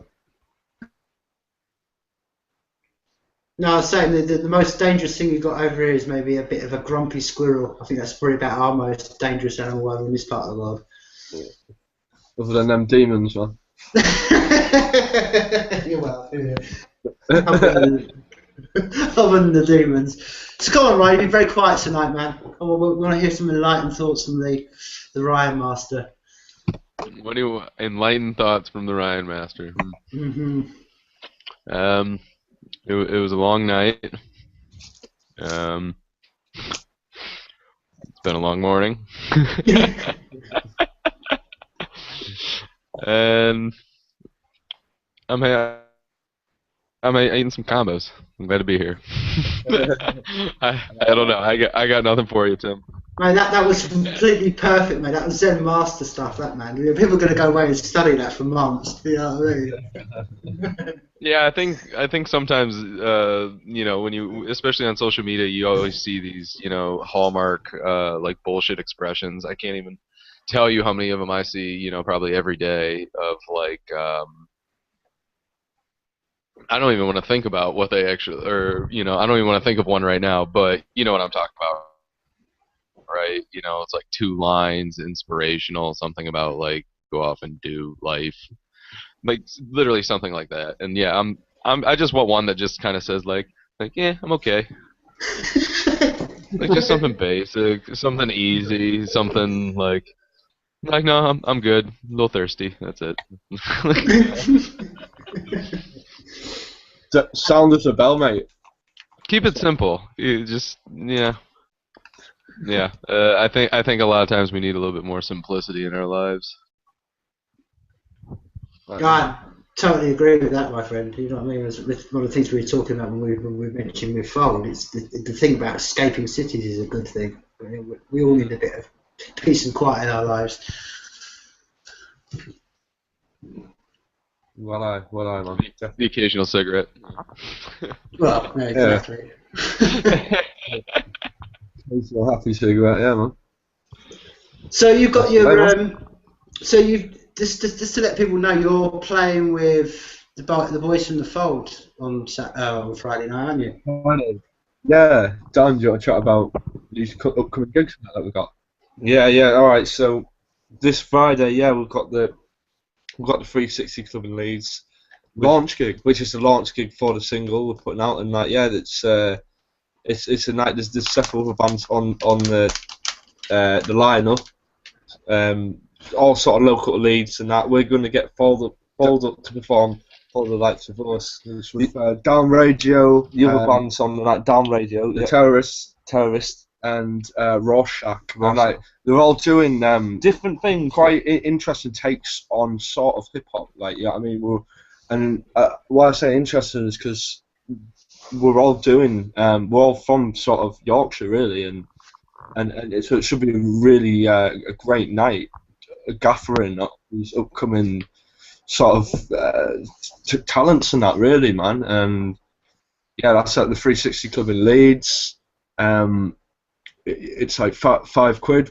If you're listening, please get involved, man, because it's going off. The more people, the merrier for us. Like we say, we're going to film a couple of songs, and you know, the more people in the crowd, the more love there, the better the atmosphere is going to be. So get yourselves along, and yeah, next to that, we're putting on a night in Richmond over, well, we call it the Friday before Christmas. It's called we call it Mad Friday, or it's called Black Eye Friday. Mad Bastard Friday. That's what I call it. Anyway. I believe it's a term which has been coined from the north of England, from when everyone used to go out on the Friday before Christmas, and the black eye just meant like people getting too drunk and chucking a few punches about, so we'll wake up with black eye. But yeah, anyway, regardless, it's Mad Bastard Friday. Mad Friday. It's the 19th. The 19th of December it is this year, and we're putting on just like a showcase of live music in Richmond, where we're from. It tends to be a great time of year because a lot of people who live and work away during the year tend to come home for Christmas to be with the families, loved ones. So it tends to be quite a busy sort of time, and a lot of friendly faces, which is brilliant. I know Tim come down. We put one on last year, and Tim came to that. That was the album launch. It was brilliant, and yeah. So we're putting on some sort of local Richmond bands. We're going to put on Nico Cara, who I believe you've listened to. Well, both of you, because I know you put up a video with Ryan. But yeah, so Nico's going to be performing. We're going to be putting on Rantin' Richie, who's like he's like a punk poet. Junkyard poet is the term he told us to use, and you think about John Cooper Clarke, it's similar kind of thing, kind of funny spoken word sort of stuff. He's good. He's going to be performing. We're going to get outside your house involved. They're going to come down from Durham, and they came down we put a gig on over Halloween. They were brilliant. So them boys are going to come down, which will be brilliant for them, because I know we're going to get a lot more of a bigger crowd than we did for Halloween. Halloween was good, but I'd like to see them perform in front of a big crowd. And to be honest, their first gig that was the first gig on Halloween. Brilliant. They smashed it. They were great. Really looking forward to playing with them again. Yeah, good lads. It's just the two of them, but really, really sound lads. So yeah, really looking forward to that. And then obviously we'll be performing, so we might try and get a DJ on afterwards or something like that. That'll be smashing. Next to that, we've sort of a bit more in the future into next year. We've got a date back at Wakefield. We've got a date down for Wakefield, so that's supporting a band called Sleaford Mods, who sort of like it's a bit like punk poetry, but over like sort of like beats. They're doing really well. They're touring all over. They're good. They're really good. So we managed to get on supporting them, and that's at the Hop in Wakefield on March the 2nd. But yeah, I'm sure there'll be a lot more. There'll be a lot more gigs in the meantime as well. But yeah, them's the ones coming up. But you're making a poster, aren't you, Tim, for or think about ideas for the Mad Friday gig? No, I'm going to go with your suggestion. I like the idea of you two breaking through the roof of a house, breaking through the ceilings. Yeah, man, that's cool. Yeah, I really look forward to seeing what you come up with, man. I mean, is this year's Mad Friday on the same day as last year's Poor Old Horse? No, it's not the same day, mate, but I'd expect the same... the Poor Old Horse. I'd expect that to be going on in town. Tends to be a yearly tradition in Richmond, so you might well see a cameo from that horsey fella again, like, yeah. I was going to tell Ryan the backstory of this. I went down to see them last year, like I said, on Mad Friday, the Friday before Christmas. Went to see the boys do it was the release for Jill Sides. And halfway through the gig, this guy just walks in with he's holding he's got covered in a cloth, and he's got like a horse's head, and they just all walk into the gig. This old bloke in the horse, and about these guys all wearing blue uniforms and all very stuffy, just walk right to the middle of the Seething Demons gig, and everyone just stops. Poor old horse, some mad Yorkshire, I don't know. It's quite an old tradition, though, isn't it? Literally, you put into YouTube, Poor Old Horse. Richmond, Yorkshire, Poor Old Horse. You'll see a video of what we're on about. But yeah, it's sort of a tradition which sort of happens yearly in the town, and it was funny, man. It was funny. I think he had I think they'd been out for a few pints, few shandies and that. Like, I think he had holding a microphone at one point. I think. Did that happen? I can't remember. Did I make that up? No, possibly. Wouldn't put it past him. It was fucking wild, man. He came right down at the front of the crowd and that, man. Like, just his fucking horse's head. It was spectacular. I hope those boys are back. It was just so. I didn't know what was going on. I just thought they just almost like invaded the gig, and everyone just sort of stopped, and I was like, oh, okay. Surreal, man. Fucking it was brilliant. Wasn't it? It was unplanned. Totally unplanned. That's what I liked about it. It was on edge. Oh, by the way, I feel like I have to sort of like go through sort of some of the questions I've been asked by people when they knew you were coming on this week. And I was asked a question by Talia. I don't know whether you know or you had any contact with her, but she's from the States, and she asked a question. I thought it was a very good question. What was the name, or did you have any names before the Seething Demons for the name of your band? So I didn't quite get who asked that question to me. It glitched out a little bit. Doesn't matter. To answer the question though, mate. Well, we had a project before Seething Demons called Traits. Yeah. We were sort of making both of them sort of at the same time in a way, but yeah, man. Like we put out a video as Traits. I mean, how check it out on YouTube. The song's called Decide by Traits, and yeah, so we had a bit of a project going before then, and we've always sort of made music, and I've had loads of different names of bands, and I think the first time we ever played live, we were called the Ducket Puppets. That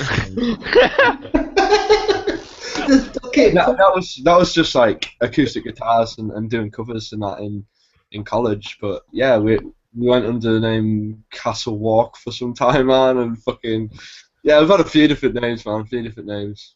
So I mean, I know the sort of concept, but how did the two words, ceiling and demons, come together? I mean, what's the sort of crap behind that? How did that start? You not reckon it kind of rolls off the tongue, Tim? Do you reckon it's I mean, do you reckon it's that duality there, isn't it? I think it found us. I don't think it found us. I think, like, you know, it's funny because, like, you could get asked this quite a lot, and like, to be fair, it changes all the time. It's those two contrasting things, and there's a lot of meaning in it, and there's loads of different ways you can interpret it. I was thinking the other night when I was just sat about on my Todd, drinking a few cans. Every time I was finishing a can, I was sort of looking up at the ceiling. I was like, oh, so that's where it comes from.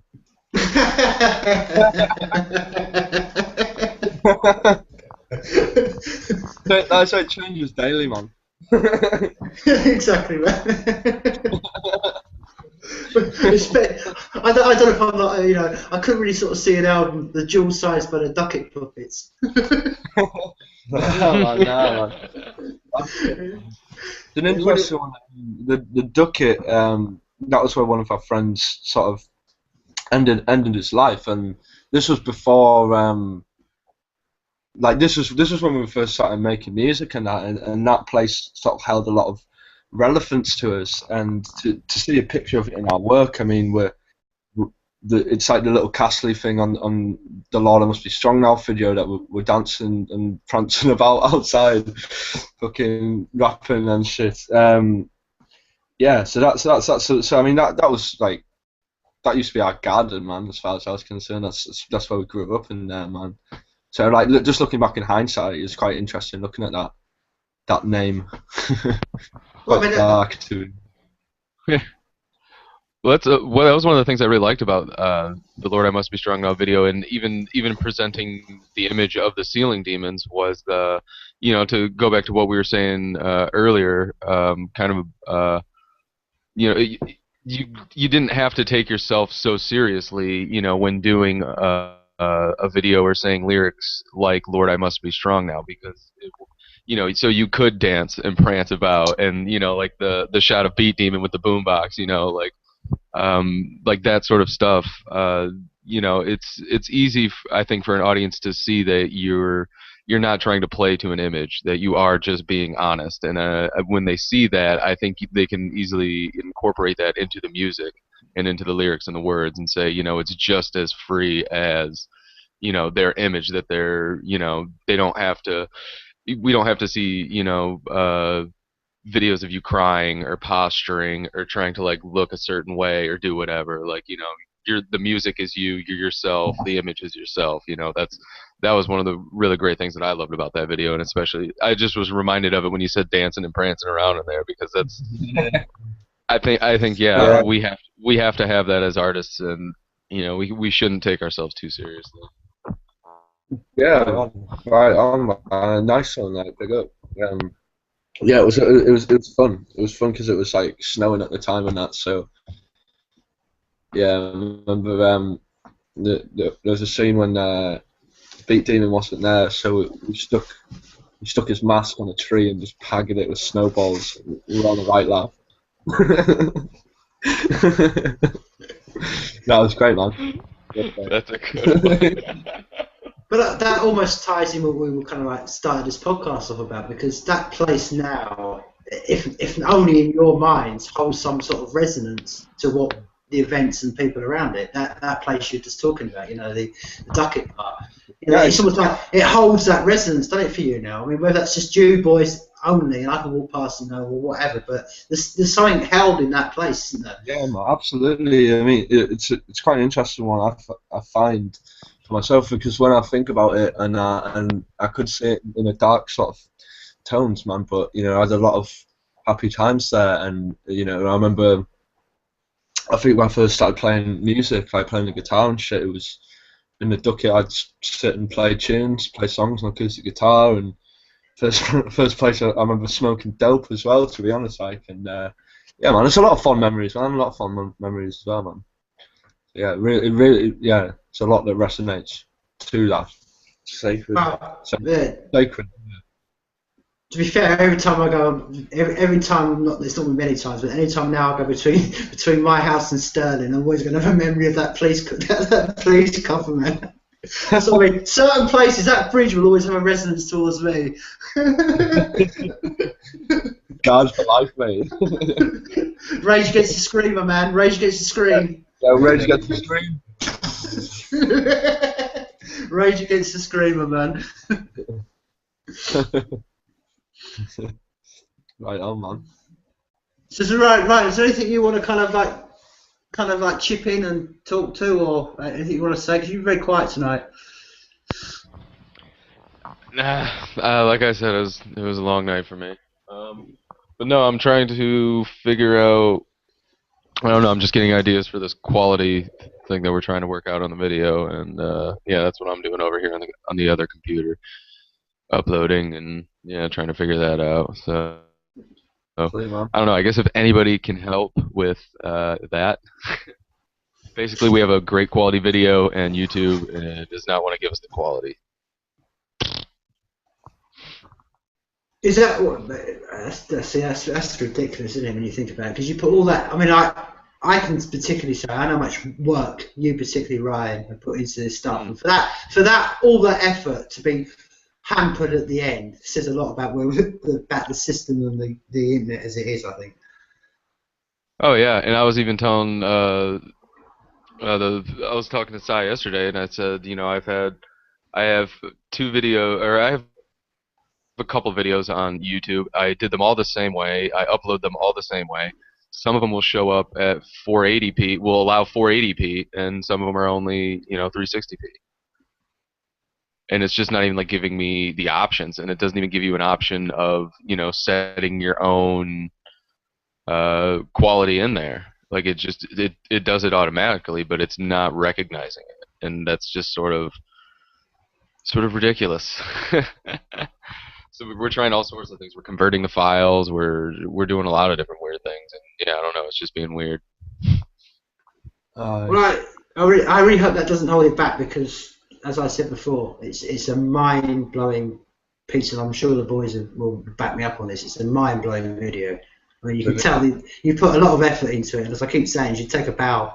It's definitely you should be proud of what you've done, because I think always, and as much as I'm proud of what I've done for the single, and I'm sure these boys would, it's something that we've all given our best of, and I think it's seen in the results that we've all done. That's why as I said, I think it has the potential to be, if enough people can get hold of this, it's going to be a big, massive hit, because there's been a lot of hard work, dedication, and, as I said, love put into this whole project. Oh, definitely agree, and that's what's so hard right now, is seeing that video on YouTube in all its deformed ways.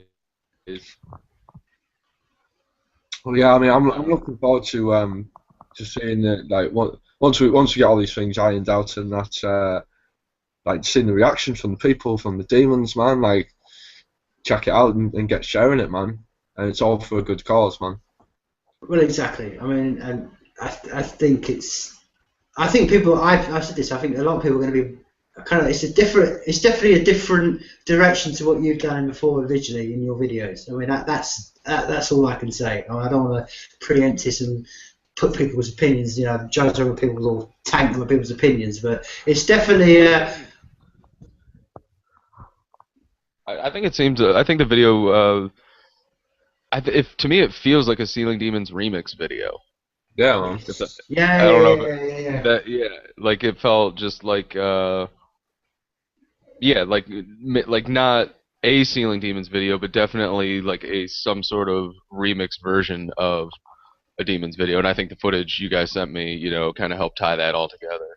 Yeah, it works beautifully. It does work very well, mate. Really well. Yeah, the first shot of you two in the beginning, I love that shot when you guys are just walking towards the camera. I like that. I really like that one as well, right? Yeah, man, it's class. Well, I mean, one of the things I was going to say to you as well. I mean, I loved the Twitter that was put out about how your Wild Wild Records top Yeah. 10.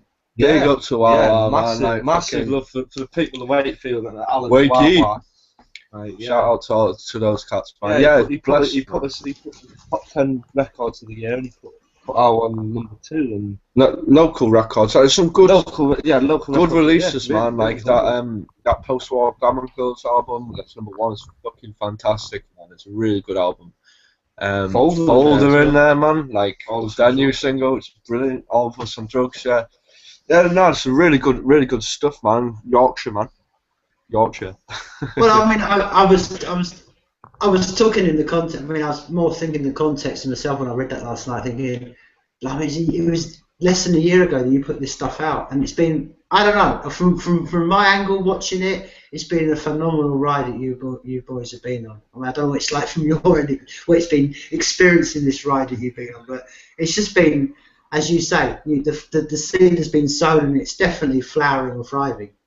And I you know, it's been, I don't know, it's been amazing watching from an outside perspective the ride you've been on. I don't know whether you because you're in the bubble you feel that or not. I don't know, but No, absolutely, mate. You know, it's great. It's great to look back in hindsight as well, man. Like, 'cause I forget to do it sometimes, me, man. you've got to look back and appreciate everything. Because like, if we look back at this year, all the things we've done, it's just like, yeah, I It's mean, like, mind-blowing, fucking, man. yeah, like.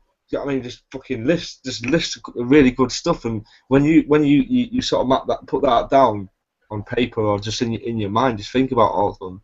You can't help but just think, yeah, I need to give myself a pat on the back because it's good and like it's growing and it's pushing things forward, and it's so easy to be in the moment, So easy to forget what you've done and how far you've come. too absorbed in shit and To appreciate that journey. You know, it's easily overlooked, but I think that's There's a fine line though, because I think it's still healthy to have that sort of drive, that hunger, you know, like to keep wanting to push things, absolutely.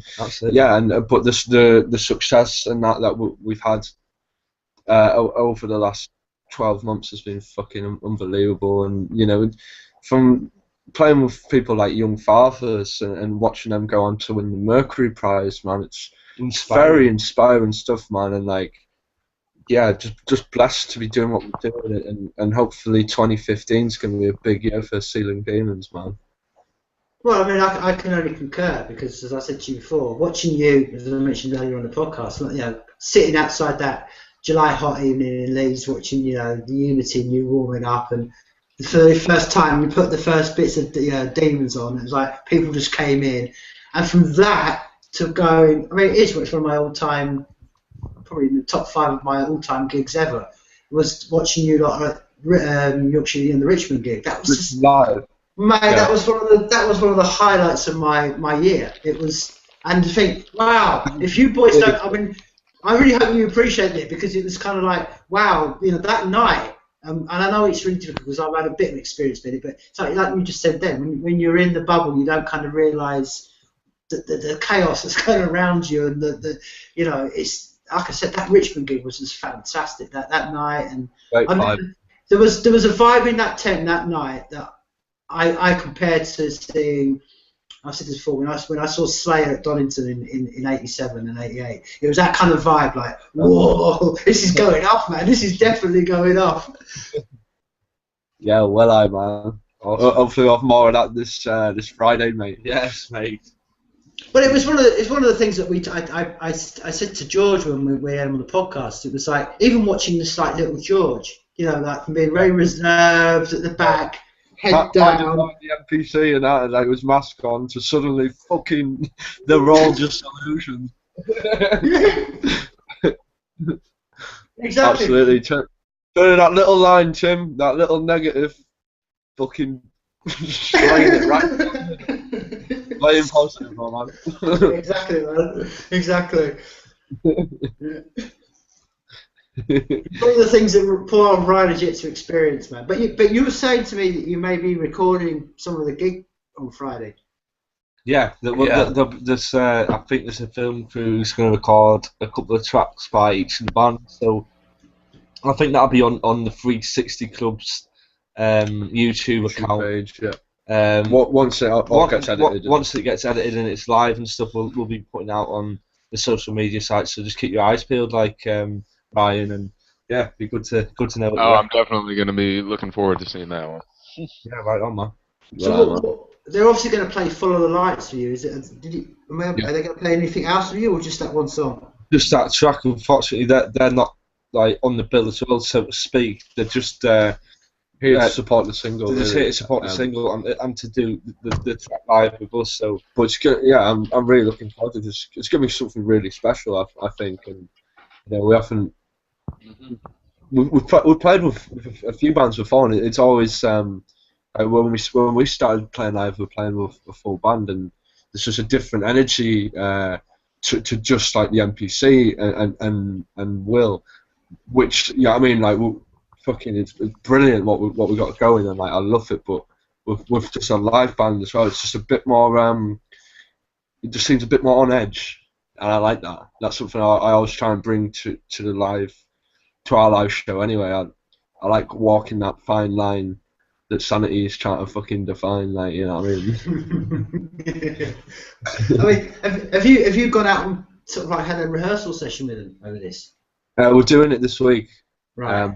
And on the day we dropped the single, I believe. So, yeah. So that must be, I'd imagine, must be quite a difficult process, because although you're singing the same lines, but you've got a different track going in the back of you. I don't know. I mean. Yeah.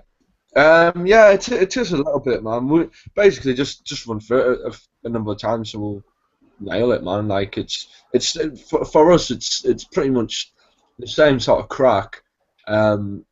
It's just like the chorus bit, which we'll just have to get tight on that. But yeah, it should be alright. Okay, I mean, it's you know, it's like I say, it'd be very interesting to see. Oh, you know, how that would be rehearsed, because it's, you know, it is there is a lot of differences between your single and the remix. I mean, I'm sure most people we've all heard it, but the fold definitely taken to somewhere else, and yet you're still singing the same beats and the same lyrics, and you know what I mean. I don't know. It's just an interesting thought I had the other day. I thought that must be very strange to rehearse that live. Yeah, man. No, it's all good, man. Oh, God, of course it's all good. I mean, do you know what I mean? Everything's all good, man. Do you know what I mean? It's. I mean, is that something? Is that something that you would like to sort of like develop in the future? Actually, doing tracks with bands, you know, joint sort of collaborations on it. Maybe if you put an album out, would you like to do work with other bands, or is that just something a path that's well trodden you don't want to go down? No, I mean, like, it's a beautiful thing for what we do, really, because we're very open to collaborate. You know, I guess doing what we do, it makes it sort of easy, and like, you know, we're not we're open to a lot of suggestions. So yeah, we've been doing some working out with more people and that recently, and I think it's a good thing. It's healthy, building up friendships, building up, you know, connections, relationships, and just sort of, it's good just tying these things together. And like, I'm just dead blessed to have this remix with Fold and that, man, because you know they're all fucking good lads and really feeling what they're doing, and like I think sort of likewise for them with us. So it's sort of like, you know, joining together and strength in numbers, man, isn't it?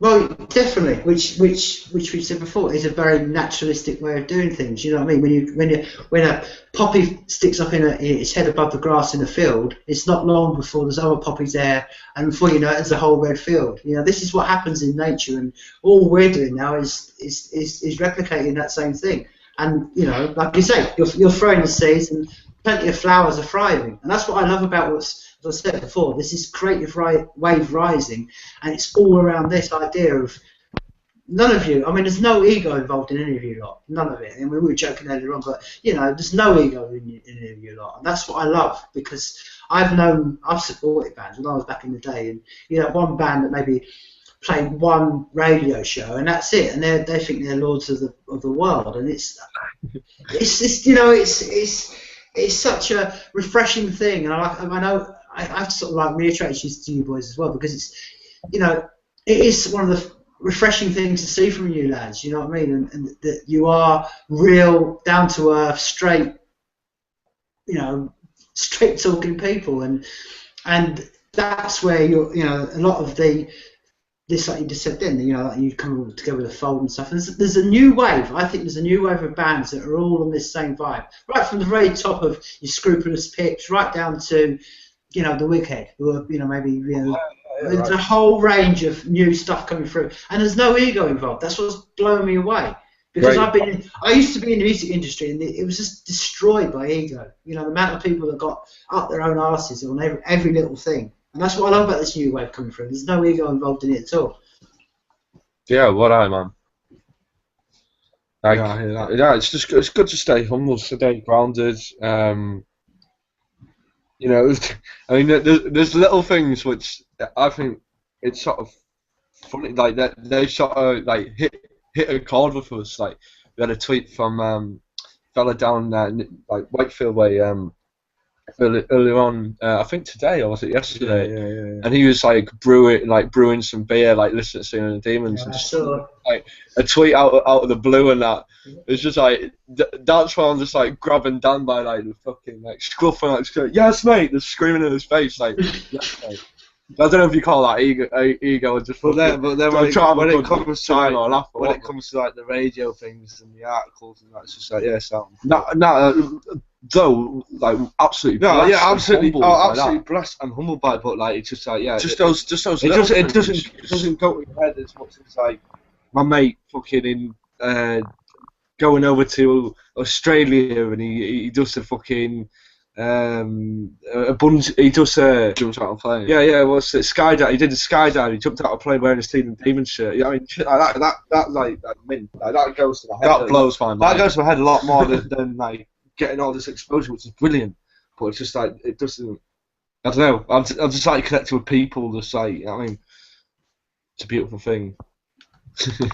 But yeah, I mean, it is, and it really shines or shows through in what you do. Do you know what I mean? Because it's like, I mean, I can only speak for myself here, and I mean, there was no, the very first time I walked up to you boys, there was no. You know, I've done this before. I'm kind of like one of them people. I like to walk up to people, and I've had a few people who've gone, "Oh, who do you think you are?" But there was none of that with you, like, and all power to you, and all power to the wave that coming through. Because, do you know what I mean? Me and Ryan talk about it a lot. You know, we talk about plenty. Me and Ryan. We feel so privileged to be part of this. Bless. I mean, No, we're respect, respect, man, respect. absolutely. Go on, Ryan. You were going to say. I'm still looking at this computer trying to get this video let me. I'm waiting. I'm on Vimeo and I'm waiting in line because I don't pay for my Vimeo account. So basically, I think they're just shamming me. And well, I'm sure anybody who has a basic Vimeo account, I'm sure they're just shamming you. But basically, they tell you like, oh, if you pay $60 a month or whatever, like $18 a month, whatever. They have three different accounts you can pay for. They basically tell you like, oh, you'll have faster conversion, faster priority, which basically means, you know, because I don't pay, apparently I have to wait in a line of 35 minutes for them to convert my video, which No good, mama. I don't know. Maybe I just want to say like, yeah, I don't think I'm actually waiting in a line. I doubt that you guys are uploading that many videos that you're actually making. Yeah, I mean, they're not YouTube. This is why we need MaidSafe. Yeah, man. Exactly. Then we wouldn't even have quality issues. I could set my own quality issues and just have the file there, and you wouldn't have to go through anybody's fucking player. You would just be able to access the file. That's what I'm saying. That's what it reminds me of the days of, like, you know, kind of like going back 600 years ago. And it's kind of like you've got an idea, and it's kind of like you've got to go to a scribe who's got to write that out, and it's like, oh, that's going to take you 5 years to write that story out. It's like I could do that in a day if you gave me the chance. That's where we are now, you know. You're still having to go to the scribes to put, can you please put my work up on screen? You should have to ask permission, man. Do you know what I mean? It should be done instantly. You put the work in, man. You've done the hard work. They're doing the easy bit. What was it? It was like Tesla and I think it was J.P. Morgan. Basically, like Tesla found free energy by being able to harness the electricity that's floating around in the atmosphere, and it would come down into a generator and would provide free energy that was basically untraceable, undetectable. There was no way of knowing how much anybody was using out of it or anything. And J.P. Morgan goes, well, how can I make money off of this? And Tesla's like, well, you can't. So J.P. Morgan's like, well, why the fuck would I want to give you money then? Yeah. Which is kind of like the whole idea of YouTube and all these other third-party accounts, is it's not, they're not about trying to get what we're doing out there. They're trying to make money. Yeah. And that's what everyone is gonna slowly understand. Because, I mean, everybody bitches about, quality of whatever on Facebook, quality of whatever on YouTube, and it's like, yeah, that's because Facebook doesn't give a shit about your content. Like, they don't care what you're posting, they don't care what you're putting up, unless they can make money off it. Unless they can, outsource some company to steal your images and then sell them to another company because you posted them publicly without any copyright. Like, yeah, that's why they do it. They're not there to help you connect with people. They created a program that does help you connect with people, but they're not there to care about you. It's just like the police. Like, the police have no obligation to save your life. Exactly. They don't have to. It's, so, and then you look at most of these motherfuckers, and it's like, dude, in a scary situation, I don't know if I'd want you on my side. Like, you're weird. Like Rich was saying, it's not peace officer. Like, you guys don't look like peace officers. Yeah, man. Totally. No, man, I've always used the analogy that, life basically is just like it was at school. And the kind of people, they're the prefects, they're the ones that are going snitching on you. You're like, when you were at school, you would have dealt with these people. You know what I mean? Do you know what I mean? Fuck with them then, I'm not going to fuck with them now. We suddenly leave school, we can't do anything about these people anymore. Do you know what I mean? It's silly. Did you have any more questions, like Tim? You said yeah. I had some questions like when was the album? What was your new plans? The new album? Gigs coming up. Someone actually asked me when's the world tour planned, and I said, well. I say, yeah, well, that's an unknowable question, isn't it? Do you know what I mean? Unknown, man. Unknown. We're gassing up the jet right now. I'd love to get back abroad, man. Like, yeah, absolutely, yeah. But I mean, just playing any shows and that at the moment's good, fucking good for us, man. And hopefully, we've got some things in the pipeline for this next year, like see how it unmaps and that. But I'm hoping to get on a few more festivals and that this year. Wire One be a good one. Live at Leeds would be good one to do, live at Leeds. But like, yeah, I mean, just see what happens, man. But that's it. I think it. Yeah, I mean, we're building up, man. We've been getting higher than the ceiling these last fucking 12 months, man. With every step in that, and you know what I mean. A lot of doors and that have opened in that, and it's all burning brightly, man. It's all burning brightly. So we'll see what 2015 has in store for the demons, man. Well, there's some, like you said, there's some. I mean, the people have, people going to see you live and know a bit about you. Know there's some tunes that you've got coming out. I mean, I've told you before, Illusions is an absolute killer track. So I'm really looking forward to your second album, because it's like, even if you just keep one of the songs you've been playing around and you put that on an album, man, do you know what I mean? That's what I love about you boys. You're always pushing things on. You haven't just sort of thought, well, every step's popular, we'll make another version of every step. You're always trying something new and new and new. And I think 2015 is going to be another big year in the Demons history, really, because look at what's happening. As I said before, you don't have to look at the evidence. Look at how 2014's been. It's been an amazing year for you guys. and you should be very honoured and privileged to be part of that bubble because, do you know what I mean? Do you know what I mean? And you deserve it because that's what I'm trying to say. I mean, I hate when people go, "Oh, you're just lucky." No, I'm telling you, people, and as you know, none of what we've done. If Follow the Lights becomes a top 10 national single, it's not through luck. We've all put shitloads of hours into this, absolutely hours.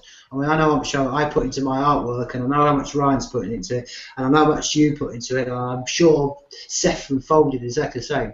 There's no luck in any of this. It's hard work, and that's one of the things that I think we all sort of stand up and sort of say, you know, you can't just magically make these things appear. You know, life isn't about magic. Life's about effort and putting time and, you know, it's putting in, as young Yorkshire, you know, it's the same will go. It's putting that sweat on the floor, you know, making, you know what I mean? Yeah, definitely, mate. And yeah, I mean, it's going to be interesting how MaidSafe coming out. Yeah, I mean, and the possibility of this Network 99 absolutely blooming as well. It's exciting, interesting times, man. Like you say yourself, you know, we're living in some very exciting times, man. Well, I think so as well, because I think, like you say, we you know, it's been an amazing year, and like I say at the moment, I mean, we're living in, you know, we know about the printing press, but it hasn't really got into our hands yet. I mean, and that's what I say. I think you're very right, because I think none of us are going to know what's going to be part of the future, but it's going to be an immense thing, because the ability to have faster and more connections, and, you know, we know some of the projects we've talked about, having a studio 99 and collecting and sharing information and stuff, and these are very exciting days to live in, and it almost ties very fully with what you were talking about and what we've done with this single, because it's, you know, I mean, one of our things that, you know, we talk about with suicide is that these are great days to live in, and we all do go through dark times and stuff like that, but I don't know. It's like it's a bit like I said to Rachel, and a bit like the thing that you said before. You know, sometimes you just gotta take a walk, take a step back, and do you know what I mean? Because these are really, really exciting days to live in, and, you know, if you've got the ability of any creativity to tap into it or to take some time, then do it, because it's only going to get better. You know what I mean? As much as we were saying at the beginning of this podcast about the fear of Skynet, well, it's also can you imagine the enlightenment that we're going to go through? Or maybe we're going through it right now. Not many people realise it. Do you know what I mean? I mean, I thought about this the other day. Like, can you imagine in the 60s? You know, we all look back at the 60s and go, "Wow, what an epoch moment that was in our lifetime." But what we're going through now just blows the 60s out of the water. Do you know what I mean? Like, wow, they discovered LSD. Look at what we're discovering, you know? And I think maybe some of us are living through it and not realising what we're living through. Yeah, man. Do you know what I mean? Boom. True, man. For real, man. Oh yeah, definitely. There's a lot to be had out there, here, out there, In there, on here. Well, I'm going to, unless anyone else has got any deep insights they want to do, I'm quite happy to wrap this up.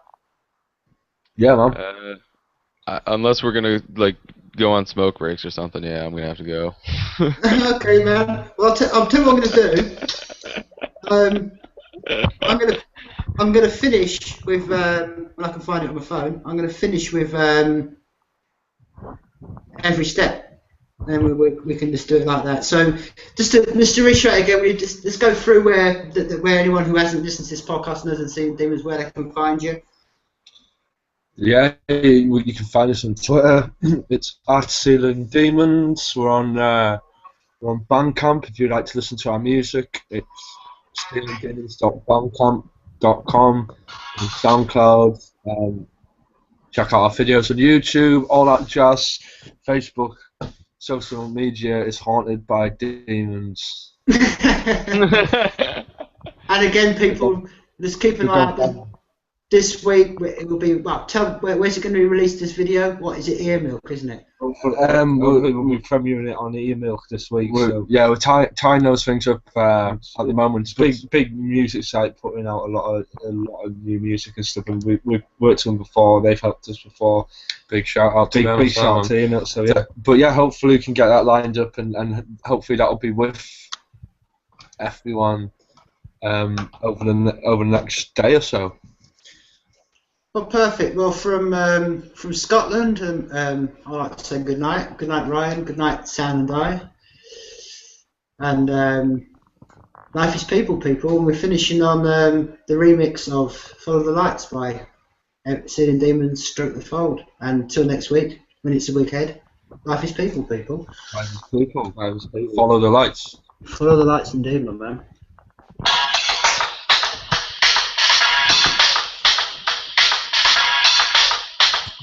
We get a performance.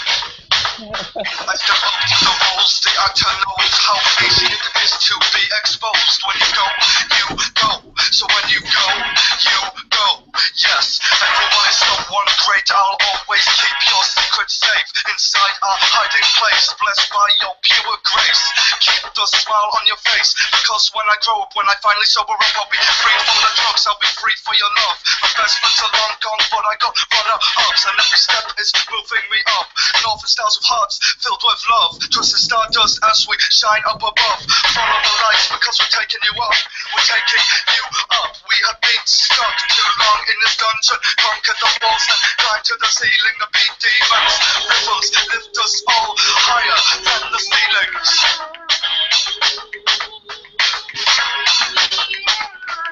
Follow the lights because we're taking you up. Follow the lights because we're taking you up. Follow the lights because we're taking you up. We're taking you up.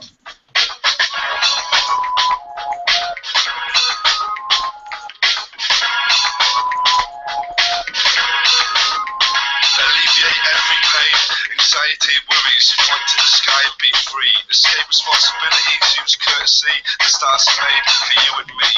Magic and tranquility, this is how we walk on the moon. Would you like to see? Become the highest self that your conscience wants to be. Look how clear life can be, with love and sincerity, devotion and equality, pushing mankind to the point of global harmony, one love, unity. Wake up the mind, soul and eyes, feel the vibes. This is just the end of time. The world ticks on. Doomsday's book was wrong. Some records are kept and some are spun. Always read, write and listen. Follow the lights because we're taking you up. Follow the lights because we're taking you up. Follow the lights because we're taking you up. We're taking you up.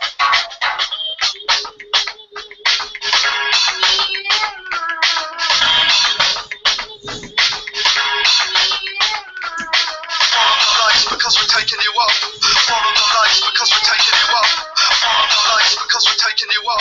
We're taking you up.